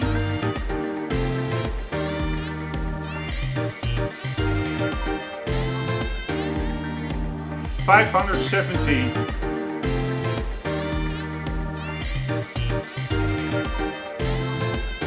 Alright, we have to drive these cars one time anyways. I'm not gonna buy them on my own volition because I don't really like these modern cars. But let's just buy the same car to at least get that out of the equation. That we are in a less powerful car. I don't know, I think that's 570. We have 552.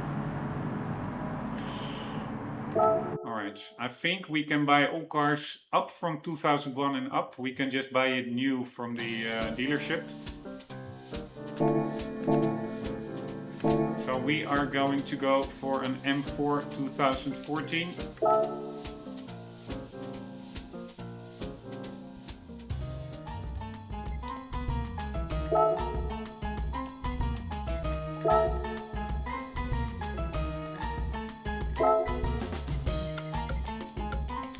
Fuck me. Why is it not here? Why are these cars here? Oh wait, I'm such a fucking idiot. How did I think that was BMW? I myself am also really not the sharpest tool in the shed. M4 2014, here we go. 425 horsepower. The M2 had 4.5. 1575. 1497. Yeah, so it's better on all fronts.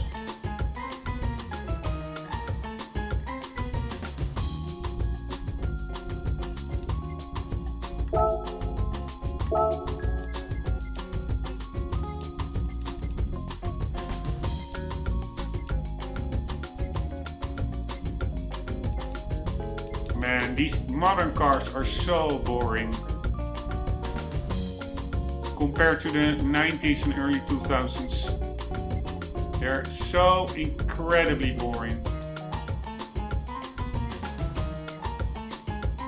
They just feel, in my view, they feel fake for some reason. They feel superficial.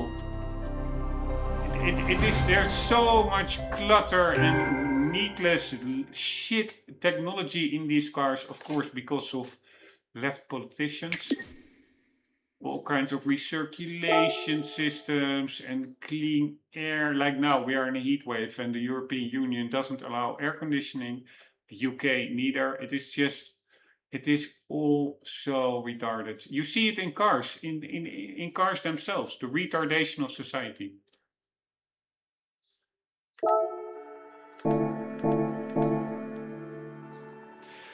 Retardation of society. In every single field, maybe exception of AI and SpaceX, but for the rest, everything is retarding.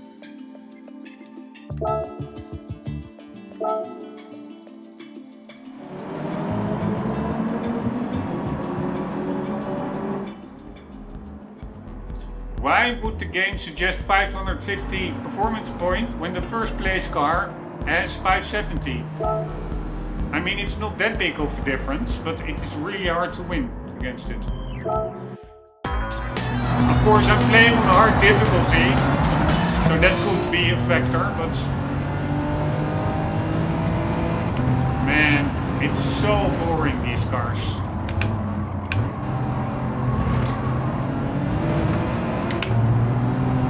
It is so boring.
I don't even think that it will be easier to catch first place car. Because I think that one will be, if you were quicker, it wouldn't surprise me if the first place car is artificially quicker as well.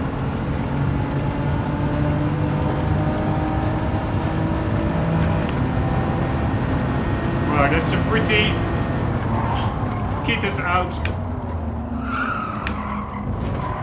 BMW over there.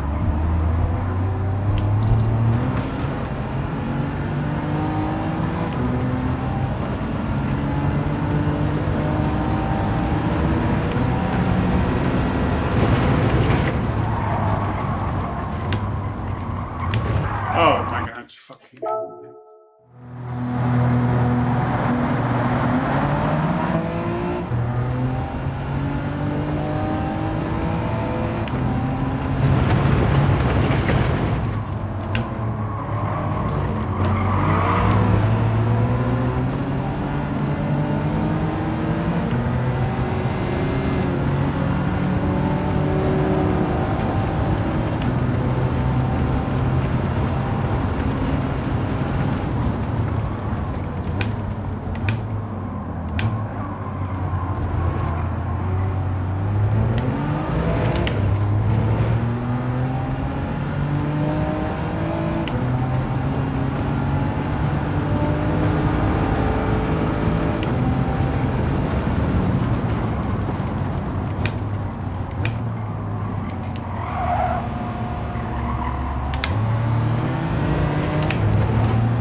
brake that late.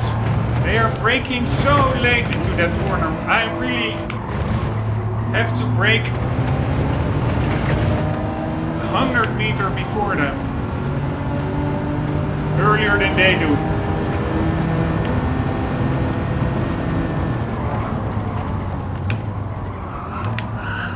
Oh my god, fucking hell. Need to brake before the 150.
Oh my god.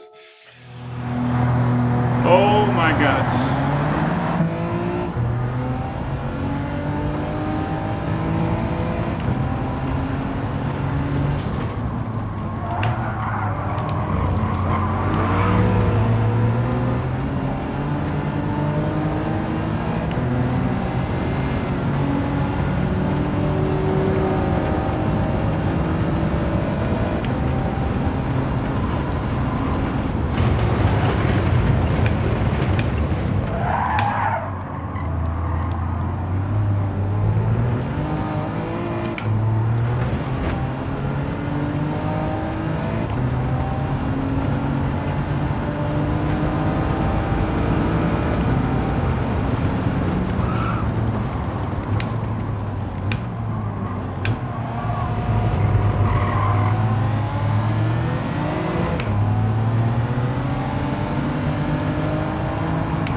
Braking on the curbing because somehow I feel that gives a bit more grip.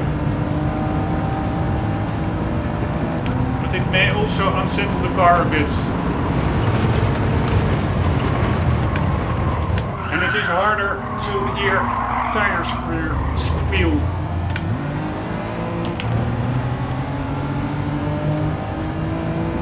To hear when the tires are looking up.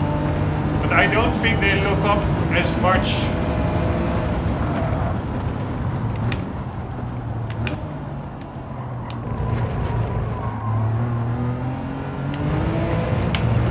As they do otherwise.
bad.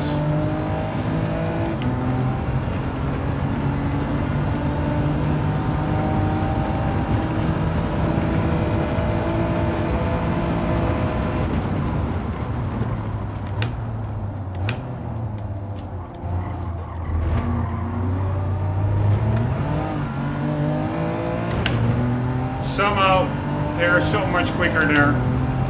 If I get more aggressive on the power there, I'm sure I will spin out.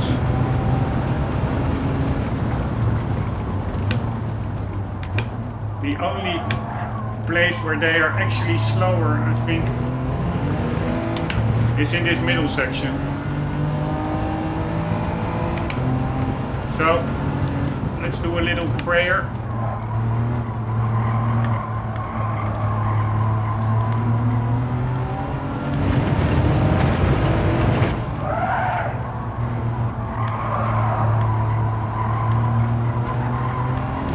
Nice. I barely touched it. So it was not me just forcing. No, oh, fuck my life, man. Why always when it comes starting to screw up? Alright, but we're in the clear. Pretty fun race. I do think the challenge is totally fine for hard difficulty. What I don't like is that the suggested PP limit often is just unrealistically low.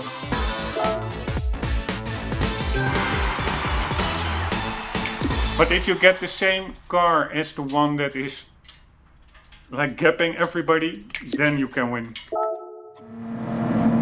But that's like super time consuming, because then you first have to drive, see what is the quickest car, buy that car, etc.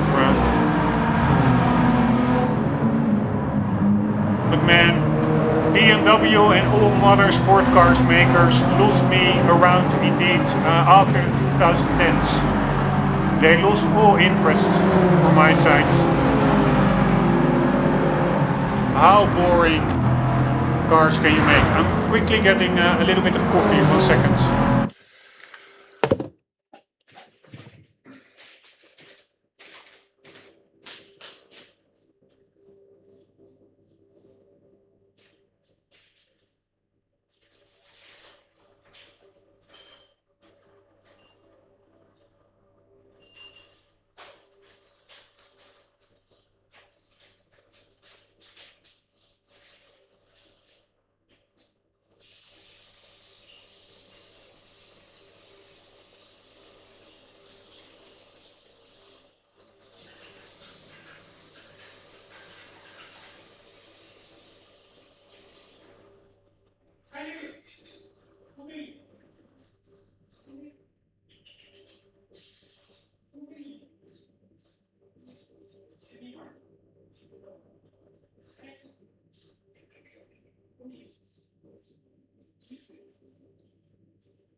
Alright, was talking to my pigeon over there.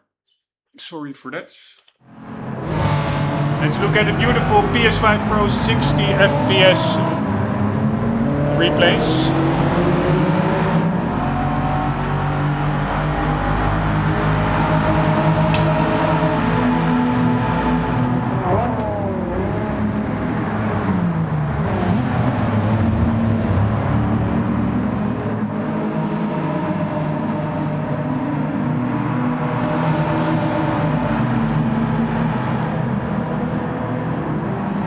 PSSR still has issues rendering taillights and also certain rims. Gives like this weird glitchy effect.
I think BMW lost their way already with the E89 M5. That green one over there. It is too much of a touring car, and just like look at the size difference between the E46 and this car, the M4 that we're driving now. That used to be like a 5 Series size, which is the 3 Series now. It is also retarded.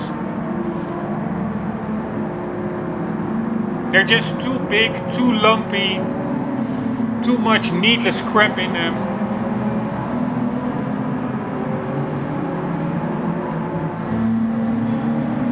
Exhaust sound is muffled by the turbos being in between.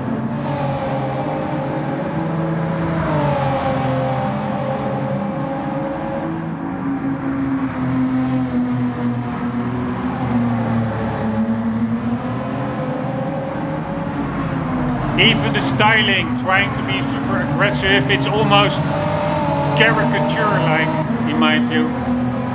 It's not nuanced styling. It is just, oh, look at me being aggressive looking.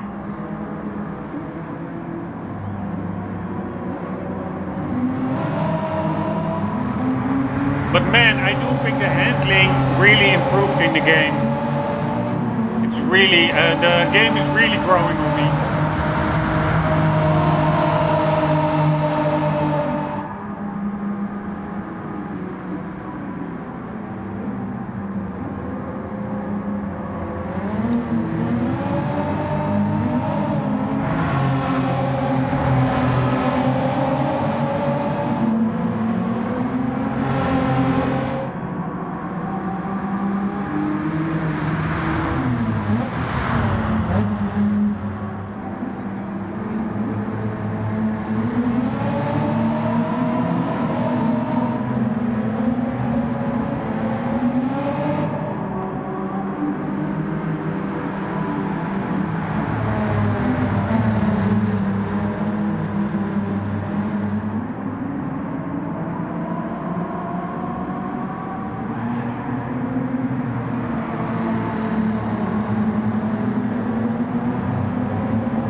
Totally screwing up these last two corners.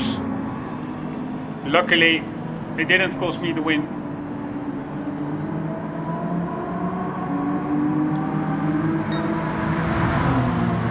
Alright, in the pocket, what else do we have?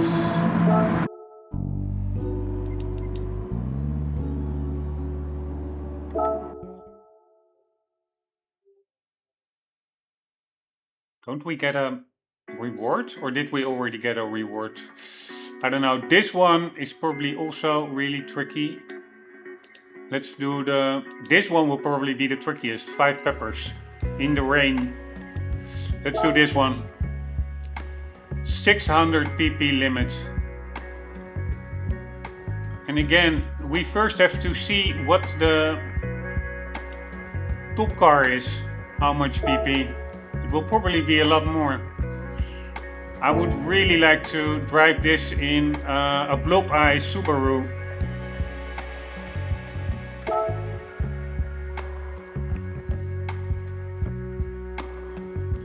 But probably Skyline is the way to go. Alright, I will first use a Skyline without buying anything. Which one is this? GTR 2017. Just to see what the fastest car is doing. Alright, it can be professionally tuned. I don't know what that means, but we will see who our competitors are.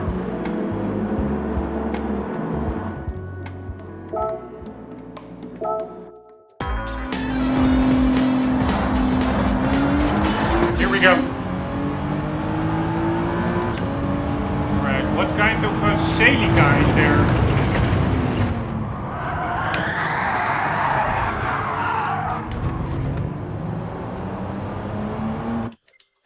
Wow, there are like super low PP cars in here, unless they're tuned, but they don't really look tuned to me.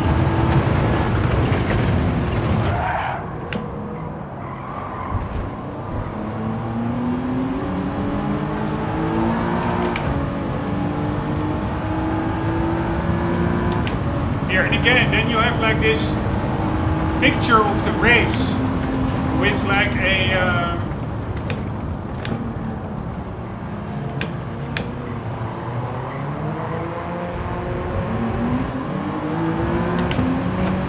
blob eye Subaru, but they are like all the way at the back of the field. I don't know what car that was. That was a Mazda.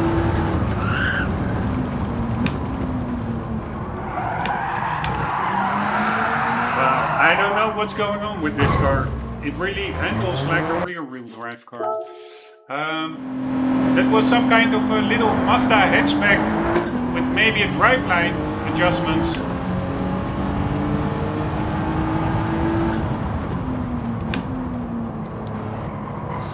Because I don't know if a Mazda hatchback four-wheel drive, but of course I don't know a lot about Mazdas.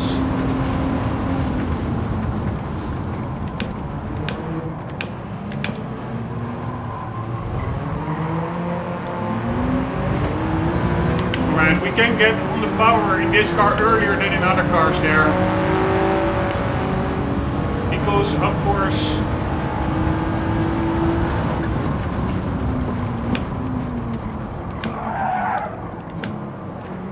we have four-wheel drive.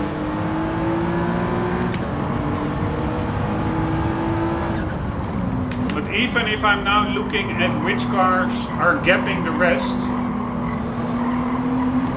and then go into the showroom or see online what its PP is, it probably is not accurate because these are tuned cars. So I won't be able to know what the lead car PP is probably with any degree of certainty. But it seems to be over there, so it's not that quick actually.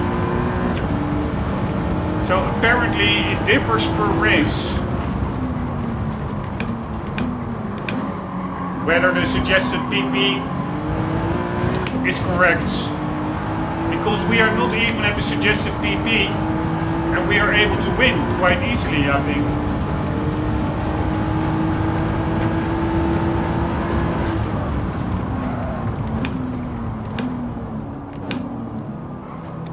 The race, it probably really wants you to pick a regular car and tune it. So maybe I will just do that as well, because this is too easy. Although we are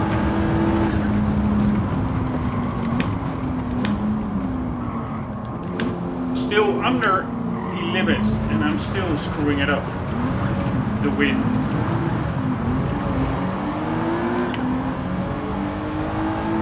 This car is really drives pretty well, but the brakes, I have to say, are not balanced towards the speed and the rest of the car.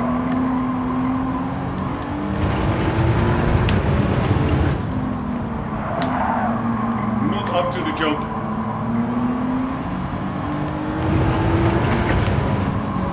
But I do like this setup, by the way, of this race. Having to buy a regular car and then tuning it.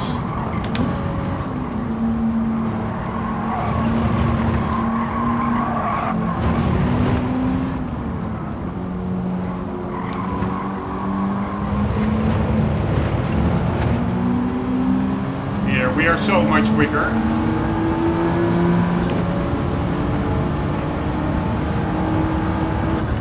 That's what I would call an unfair advantage. Nice to be sometime on the different side of that coin, instead of the AI having the unfair advantage. But man, the game does look amazing. This is somehow what I was hoping Gran Turismo 5 would be like when seeing the pre-release trailers of that one. Now it actually in-game looks like that trailer.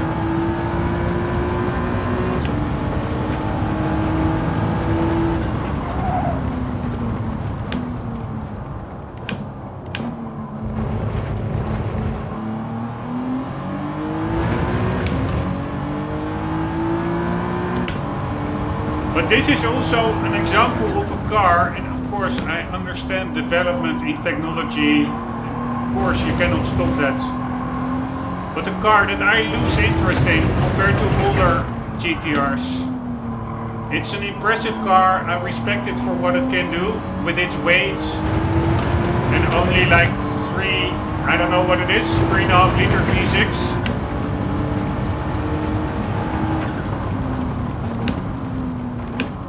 So I totally respect the car. But to me, it does feel too much like a video game, the car itself. Of course, the dashboard, I think, is also developed in combination or in cooperation with Polyphony Digital, of the actual developer of this game. So there's a direct link with the car to gaming. But it's just like those M4s. They're all boring cars in my view. Alright, but I really want to win this one the way it's supposed to be won. So we are going to buy a Japanese tuner car, either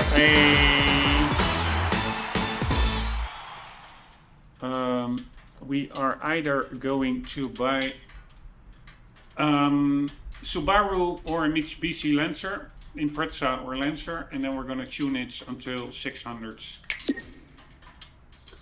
I am quickly going to look up what it says. So we do GTR 2017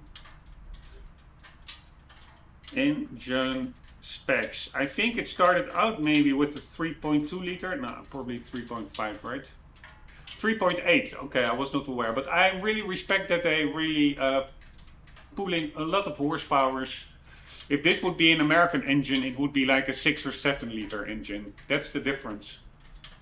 It's the efficiency, the attention to detail, instead of just slapping on a big displacement engine and calling it a day. 565 horsepower. So then we do 2025. I don't even know if it exists. Still 3.8 V6. It's now 600 horsepower in the Nismo. 565 in the regular ones. But does that mean that the engine stayed the same, the output, across 8 years? Yes. 2017 apparently is 565. 2025 is also 565. I don't understand that. You would expect some...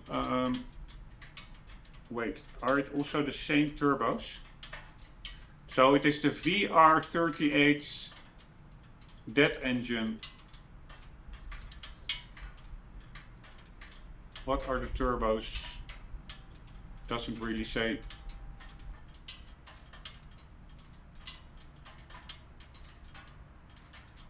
.9 to 100 or 60 miles an hour. All right. Did GTR engines, did R35 GTR engines become more powerful over the years? I cannot imagine they didn't. Yeah, it became significantly more powerful. So then why it's all AI? AI is so bad. Google AI is so bad. Here it says jumping from 480 to 565. Maybe that 2017 was already the latest revision, and the car came out much earlier.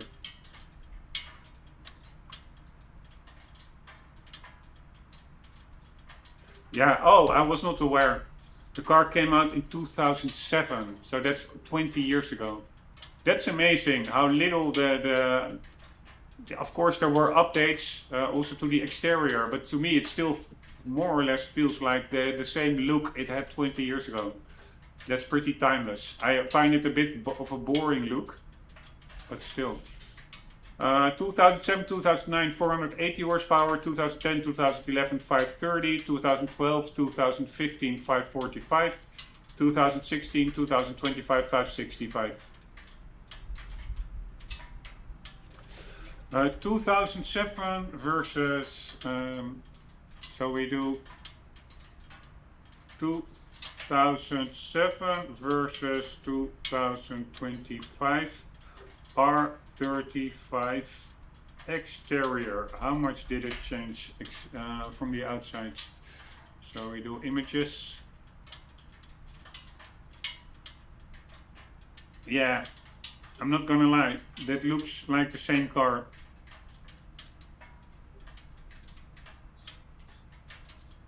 Maybe the rear lights are a bit different.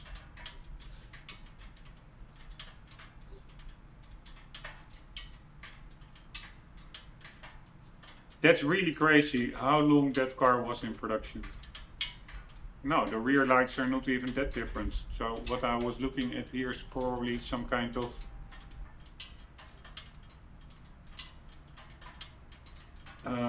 concept model.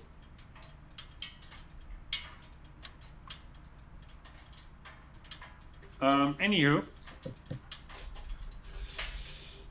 interesting history. 20 years old.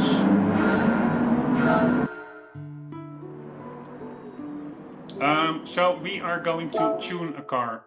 I really like this race setup.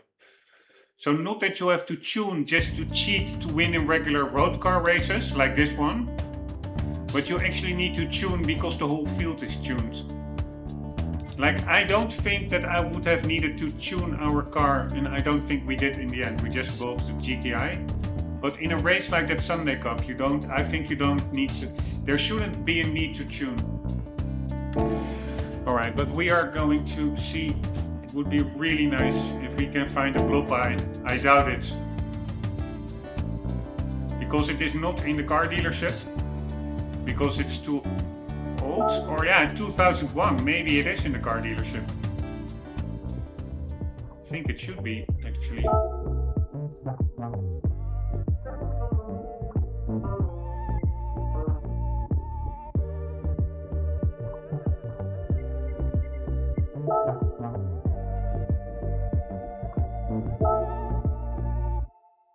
Yes, it sure is.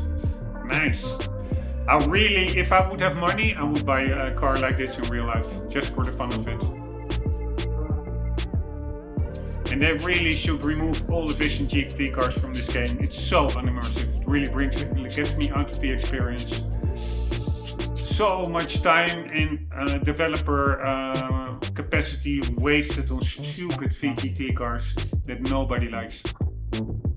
I cannot imagine that anybody is like, oh yeah, that's the key thing. And it started all way back in GT5, I think. Such a stupid direction. Such a waste of capacity. Anyways, this is 2005 model. I can see it from the little plastic trimming around the rear fenders. Oh, it says 2004, but maybe it is then very late 2004. Because I do think this one has that DCCI or something, gearbox or differential, I don't know what it is. But it's a bit of an evolution model. Yeah, so it will either be this car, or a very old Subaru is also cool. There are also older ones, I think. Or we go with the Lancer. The Eternal Battle, like this one. This one versus the Blue Pie. Or basic, no, this one versus the Blue Pie. So this is 510. Here, this is when Gran Turismo was released, GT7. It only had these retarded cars instead of regular road cars. It's so retarded. The course they took, cutting out the whole campaign mode with stupid menu books with an extremely annoying and cringe girl avatar that almost makes me stop wanting to play the game, honestly. And also that guy with the beard, he looks so untrustworthy. He really looks like a second-hand car dealer that is scamming you. So this is 510.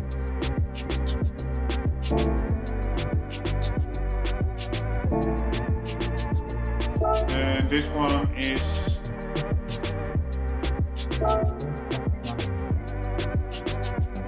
5.3. So they're really evenly matched. And now let's see about the... And I still honestly don't know which one I prefer. That Lancer or the Blue Pie. They really both have their strengths and weaknesses. Despite them being very similar cars, of course. Japanese 4-wheel drive, 2-liter 4-cylinder turbo.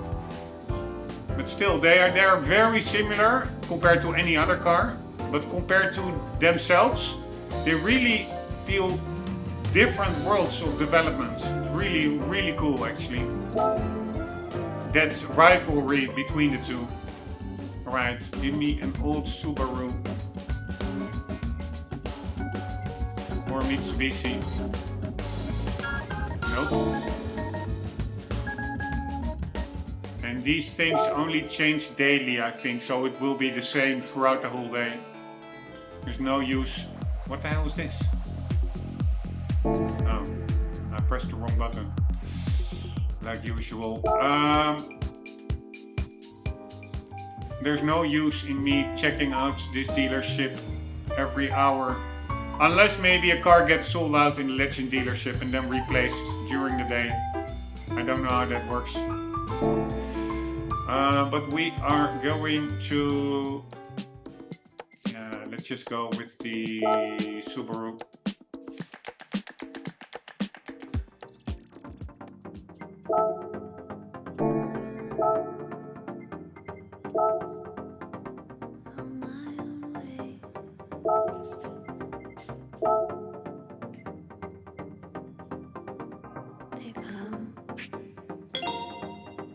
Also, so cool that these cars from factory look epic. You don't need any body kit or tuning. They almost look over-tuned from factory already with like the big rear wing on it. Alright, we are going to tune this one to 600s.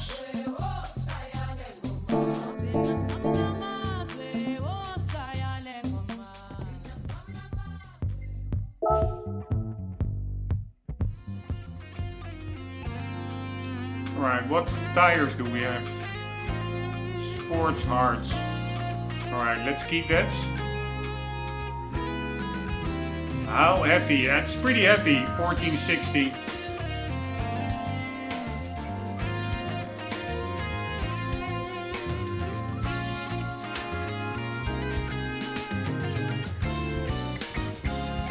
But do we need a really lightweight chassis? Is it really, how many corners Is it like a curvy circuit? Yeah, I would say it is. Here we go. Let's do the other one as well.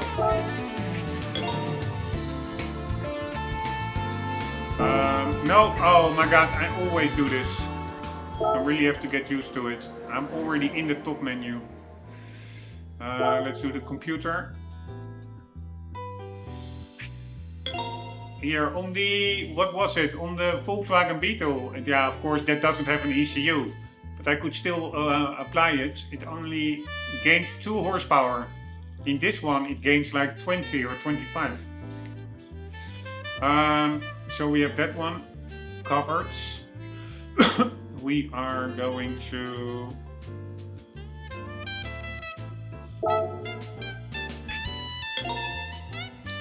put a filter on it. Do we want sport or yeah, let's just start with sport everything. Brake pads, why not? Streets, no, we want sport suspension.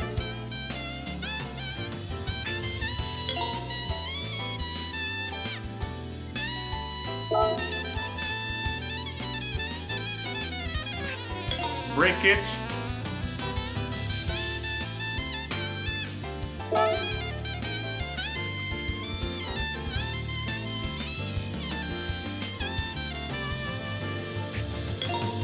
Alright, we may have to adjust the limited slip differential. Do we want high top speed? I don't know what top speed is of these.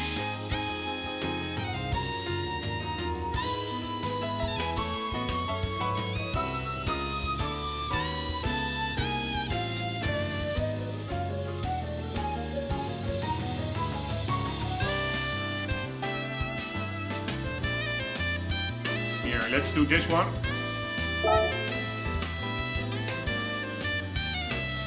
Ah, that actually reduces our PP. That's crazy.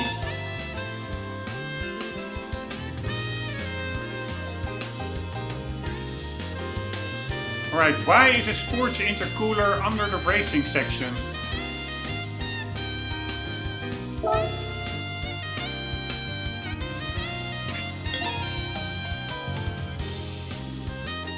Alright, the car already has a turbo. Do we want another turbo?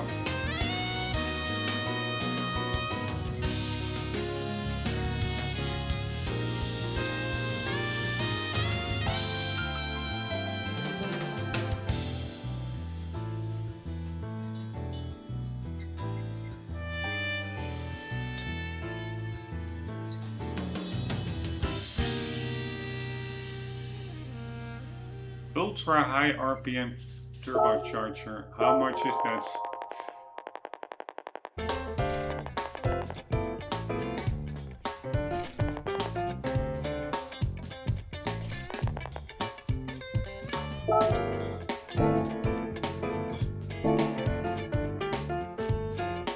Oh, again, I'm going back one menu too much.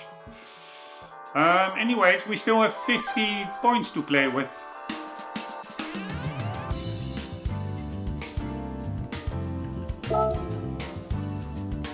Holy shit, this is a huge difference. Alright, we're gonna do soft tires.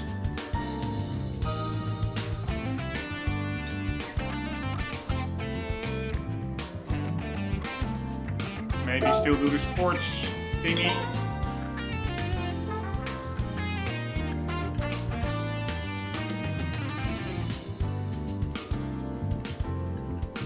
High lift camshaft.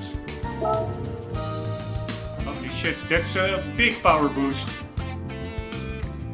17 horsepower. Looks good to me.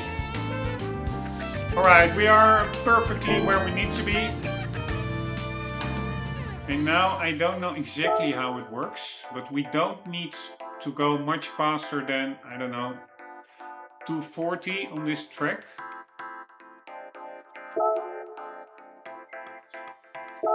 So there is, I think, a way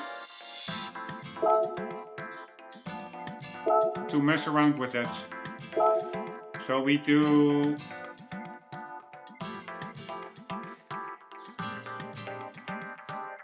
Here, 290. We don't need that. So what you then do, I think, I'm not sure. First you put this one all at the top.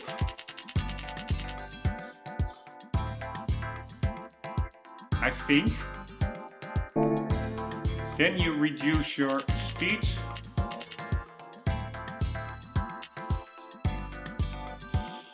And then you bring this one back to where you wanted it. You want it to be.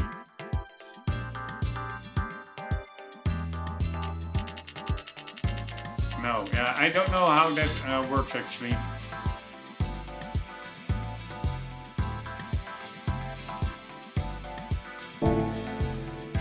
Can we reset it?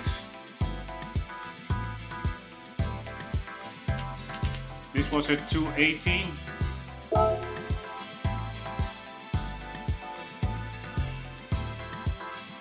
Maybe we have to do it. No, that's not how we did it. So we are now at 314 top speed. That's crazy. Alright, we're gonna bring this back to maybe 240 even. 269. Alright, as far as I'm aware, it should be able to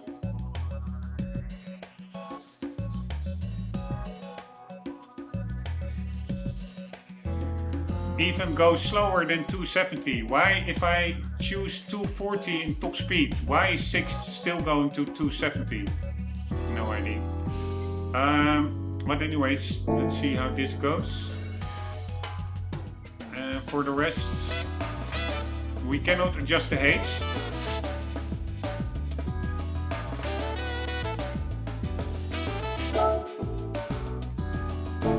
I think we're good. Here we go.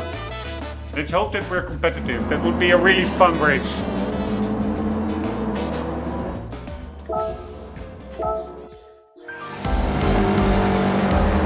Man, looking forward to driving this car.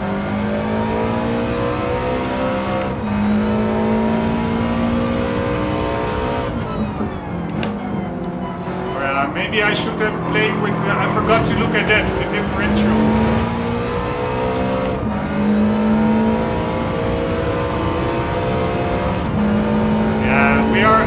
Again, I think the suggested power points or performance points in this race is just totally off again. It should not be 600. 600, what we are now, is way too high.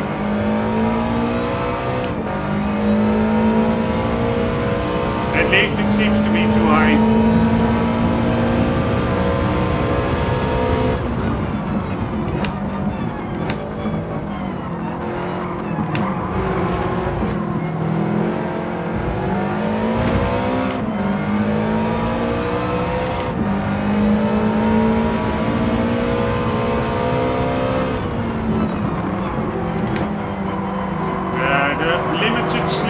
Slip differential is interfering quite a bit, it seems, with the handling.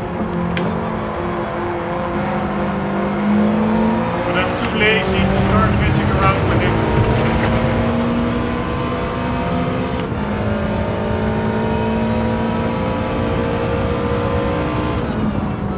That is also what makes Sophie AI so much nicer.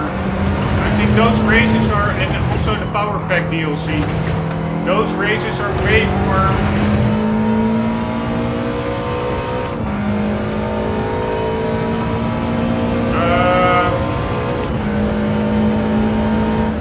standing starts.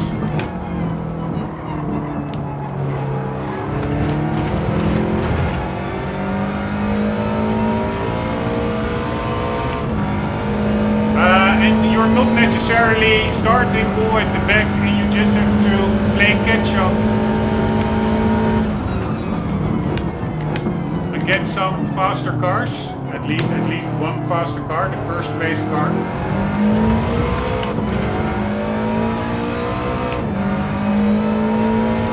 It is much more fair, it seems. You can start in the middle of the grid, standing starts. just have to be faster driving wise than the AI.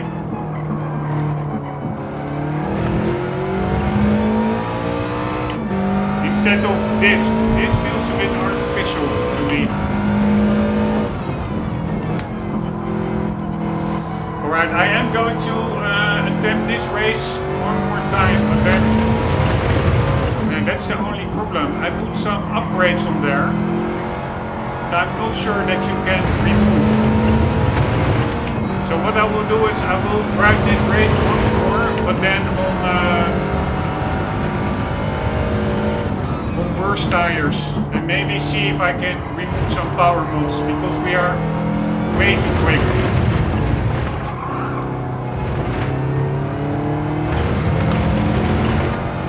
I will just finish it for the credits, but some races are really hard, some races, and I do like it, that it's not all super hard. But this feels a little bit too easy.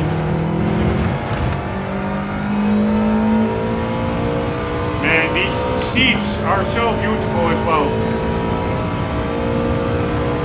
Man, I cannot wait to see this view in real life. It will never happen.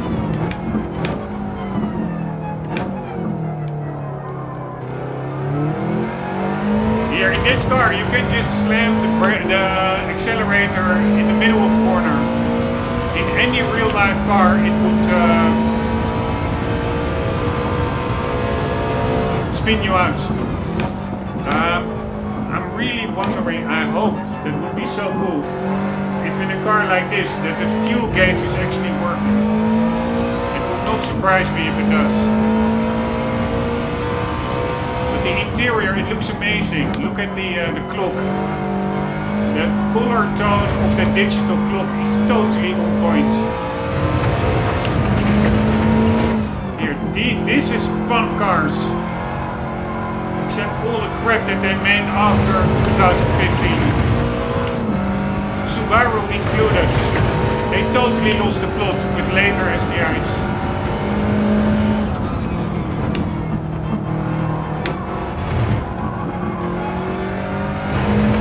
Man, what an epic car.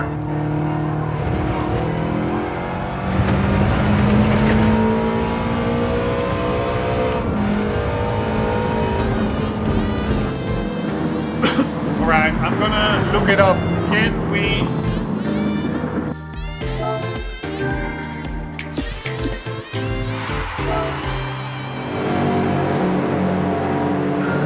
remove upgrades.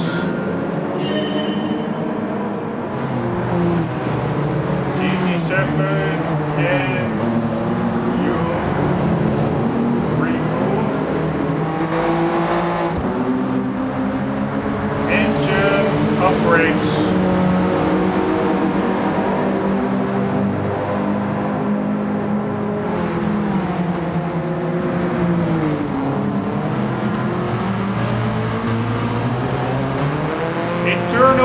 Bolt-on can just be removed. Internal engine upgrades, you need to buy a new engine.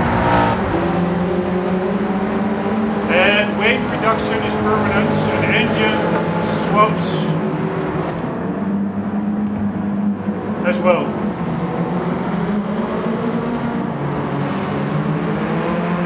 Alright, I do like the differentiation in reversibility actually.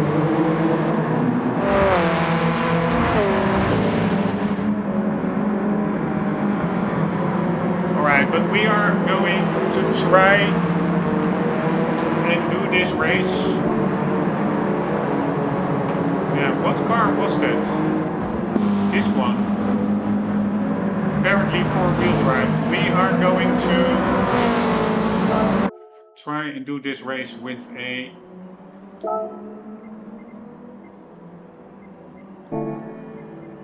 much less powerful car.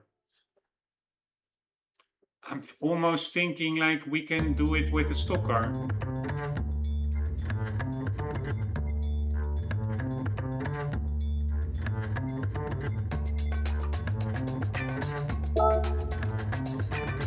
Yeah, it does say suggest PP600. Alright, what can we change? Suspension, let's keep it sports. Tires, let's do what it came with, sports hards. Didn't I also buy sports medium? I don't think so. LSD, let's remove it. Transmission, yeah, let's only keep it transmission. ECU, remove.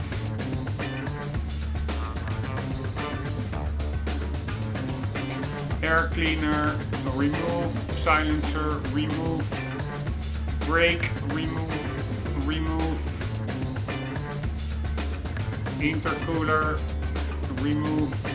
Turbocharger, normal. Clutch, remove. Alright, camshaft we cannot really remove, and weight reduction neither. So we are now at 537. Looks totally good to me. Let's see if we can win this way.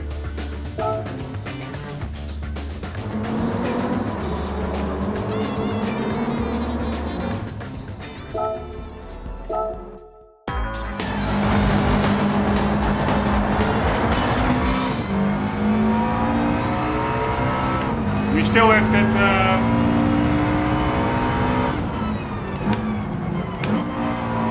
pretty cool. And I think that the pedal, the brake pedal, actually feels softer when not having the racing kit applied. To press it, physically to press it. I may be imagining that.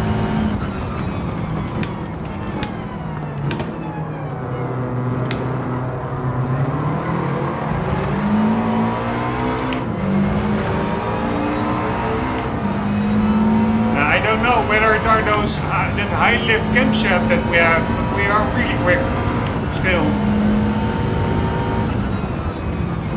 And even with normal brakes,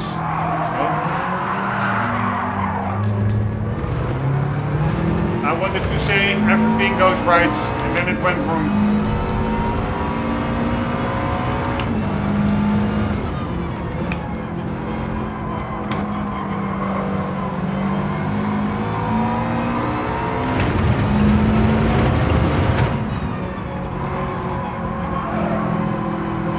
Sometimes the front wheels feels like they're getting lighter. But overall, very fun race. I really like the setup. Also the car just still being quite lively on the braking, etc. It is not like what you expect the Lancer and the Subaru STI to be, like rails with their four-wheel drive setup. You still have to work it.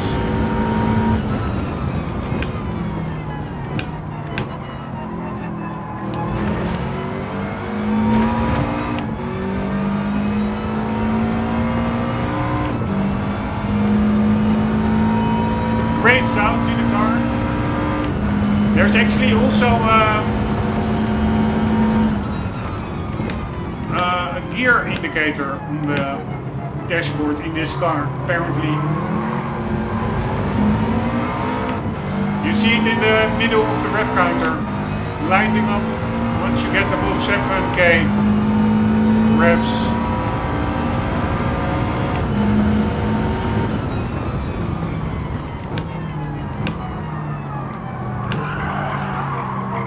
This corner is really tricky often. In some cars not at all, but in others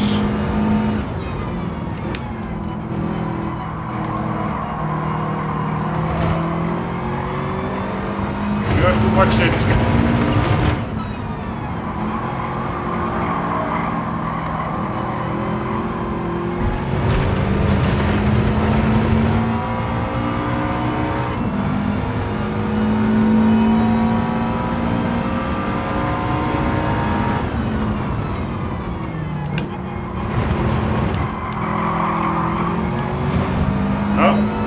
Try to remain clean.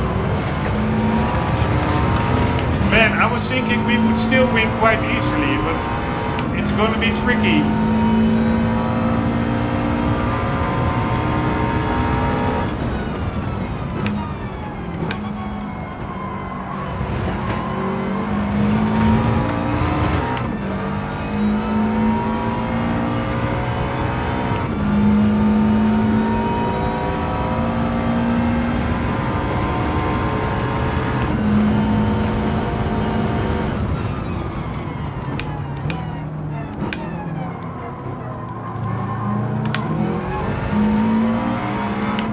I don't think I'm winning it anymore.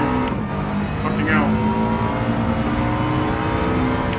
So we need to catch up to the first place car, the yellow one, before it overtakes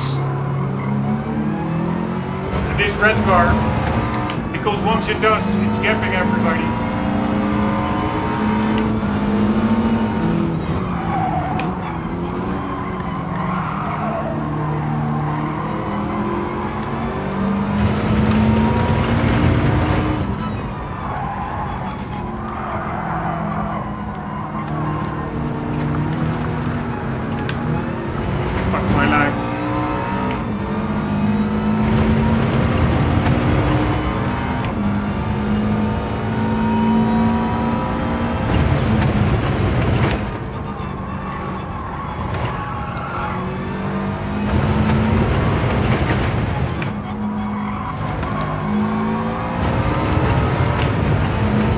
I think it is winnable. Let's try it again. We just have to drive better. It's a really fun race. It's not that hard. These are cool cars. This is really what I was looking for.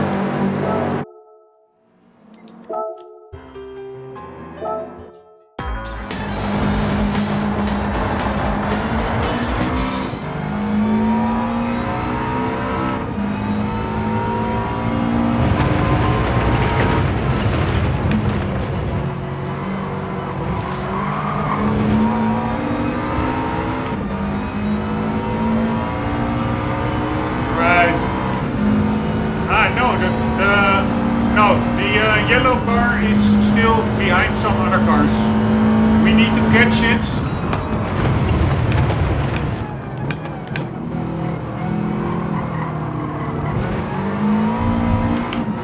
Before it gets to the front, because it's too quick.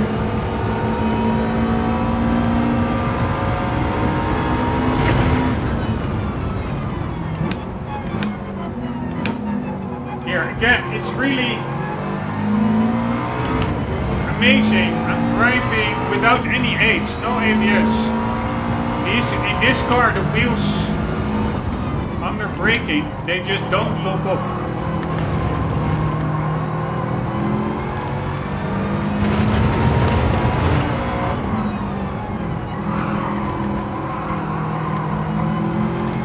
It's amazing how early you can get on the power in this car without spinning out. Even if you're still in a corner, you're still at a steering angle. And also amazing indeed how good the brakes are.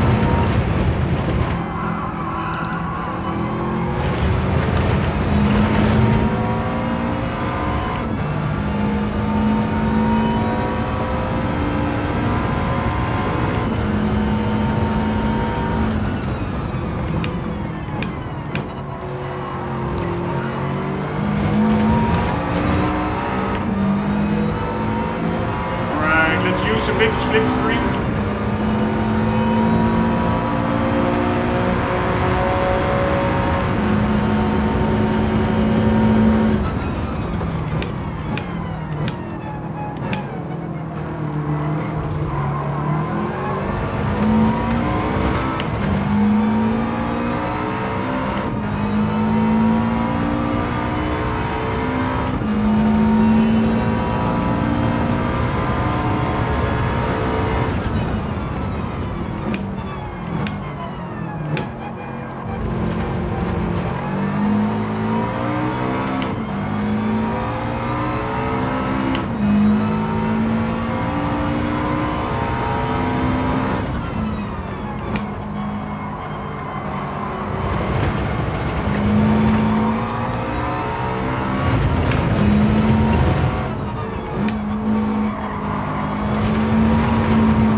thinking there. Shifting down and throwing the wheel.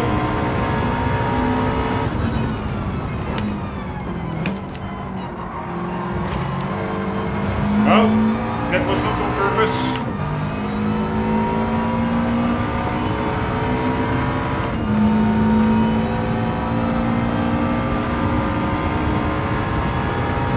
Man, this really is peak racing game for me. These cars.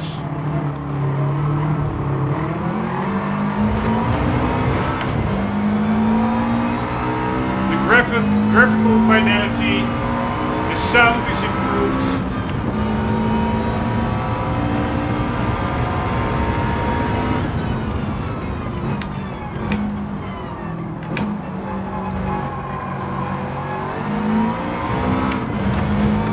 I should get on the power earlier there.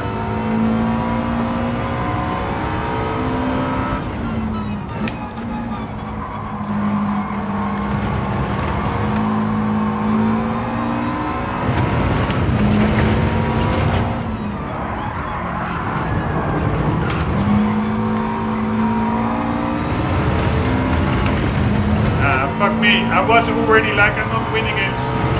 It is possible to win it, you just have to drive very good, very well.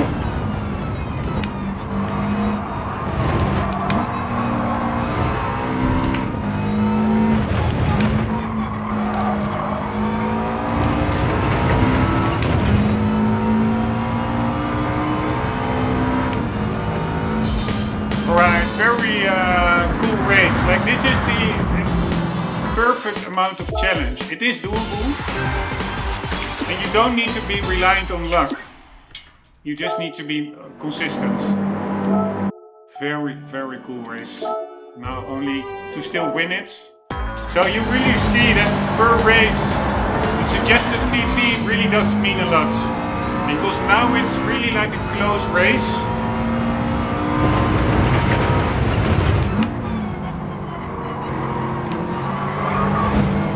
And I'm like way below the suggested limits. We're at, I think at 530, 525 or something.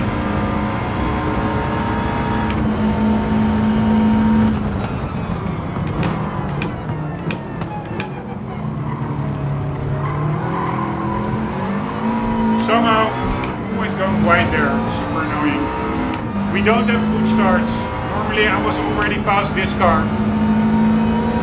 in previous attempts.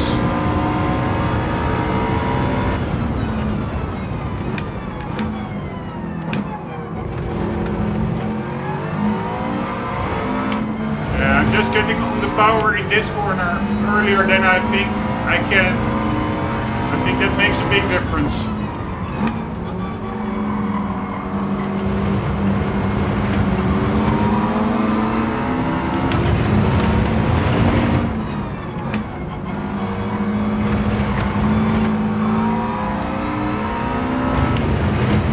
This car is all about getting on the power earlier than you think.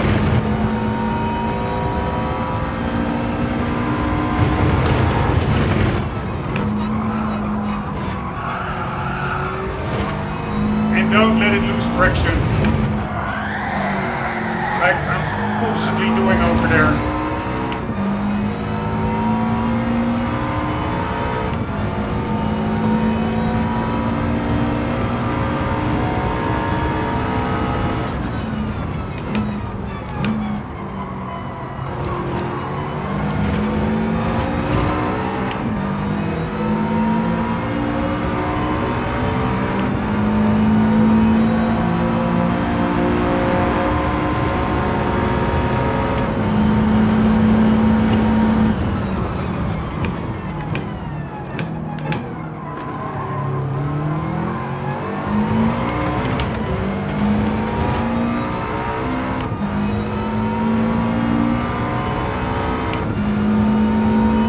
I think there's a different car up front, right?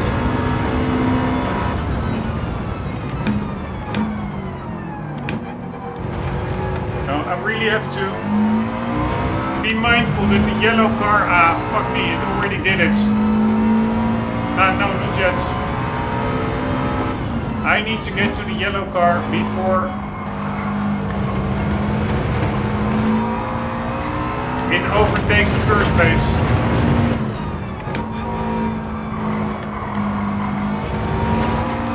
Because then it will just drive off in the distance, I think. That's a Toyota Yaris, I think. First place.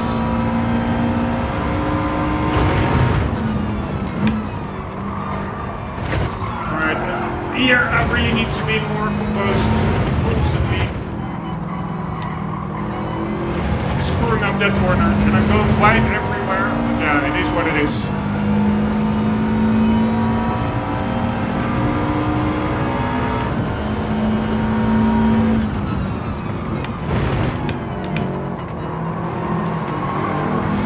Again, going wide, I'm doing it on purpose.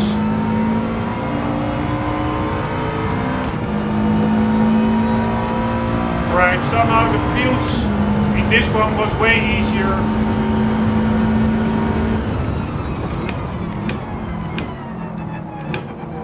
Than in previous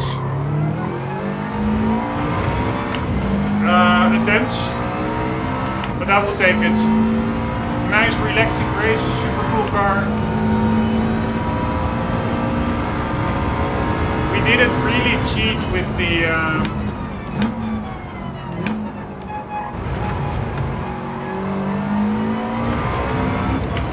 PP because we are well below the suggested PP.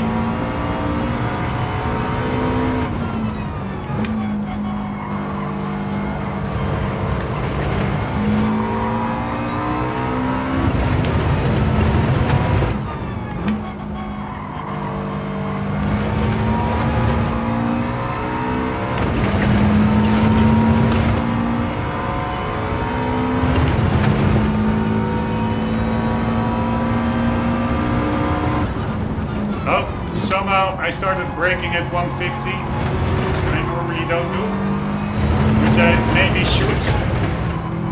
Normally I brake at the 100 sign there. Right, amazing race. Not super hard, but just super enjoyable. Looking forward to the replay of this one. For me, the replays, there's no game that does it better. They are really half of the experience, besides the racing, just watching the replays as a reward. Super cool cars. How often do you see a race in real life with this lineup? Not often. And it really almost looks photorealistic. So cool to look at. At least to me it is.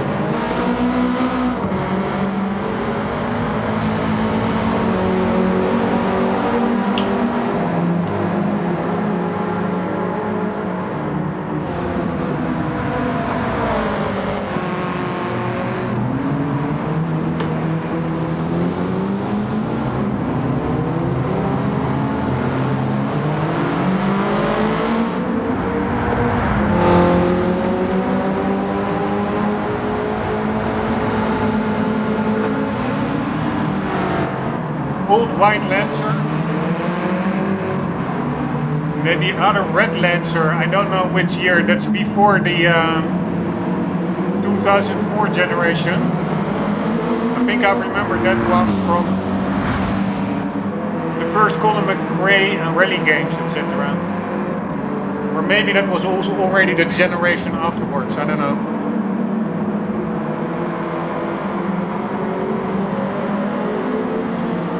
But that red Lancer blue STI rivalry, it's so epic. Such a shame that doesn't exist anymore.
angles look so amazing.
Extremely cool lineup or grids in this race.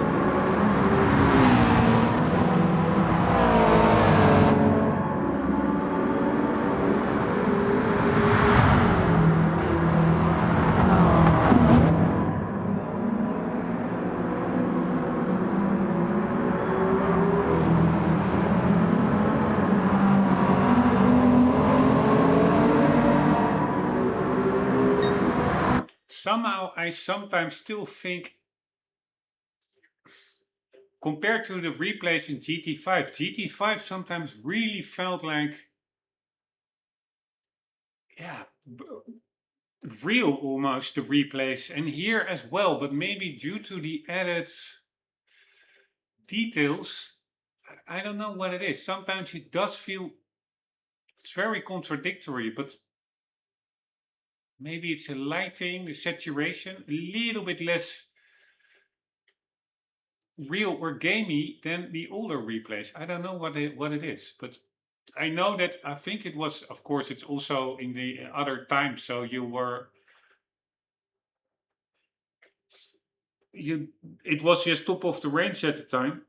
The GT4, GT5, I sometimes really looked at the replays and thought like, wow, even if I close the game, it really feels like that other world that is real, that is so realistic, that it just continues while stopping the PlayStation almost, like figuratively speaking. And I don't have that feeling with GT7. And maybe, I don't know.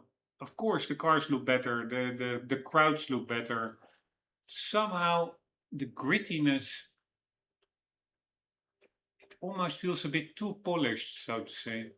I don't know, I'm just rambling. Anywho, super cool race.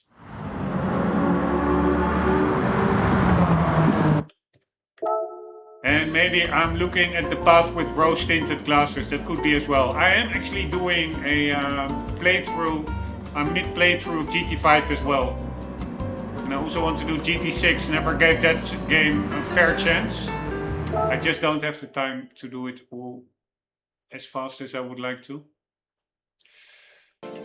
Alright, the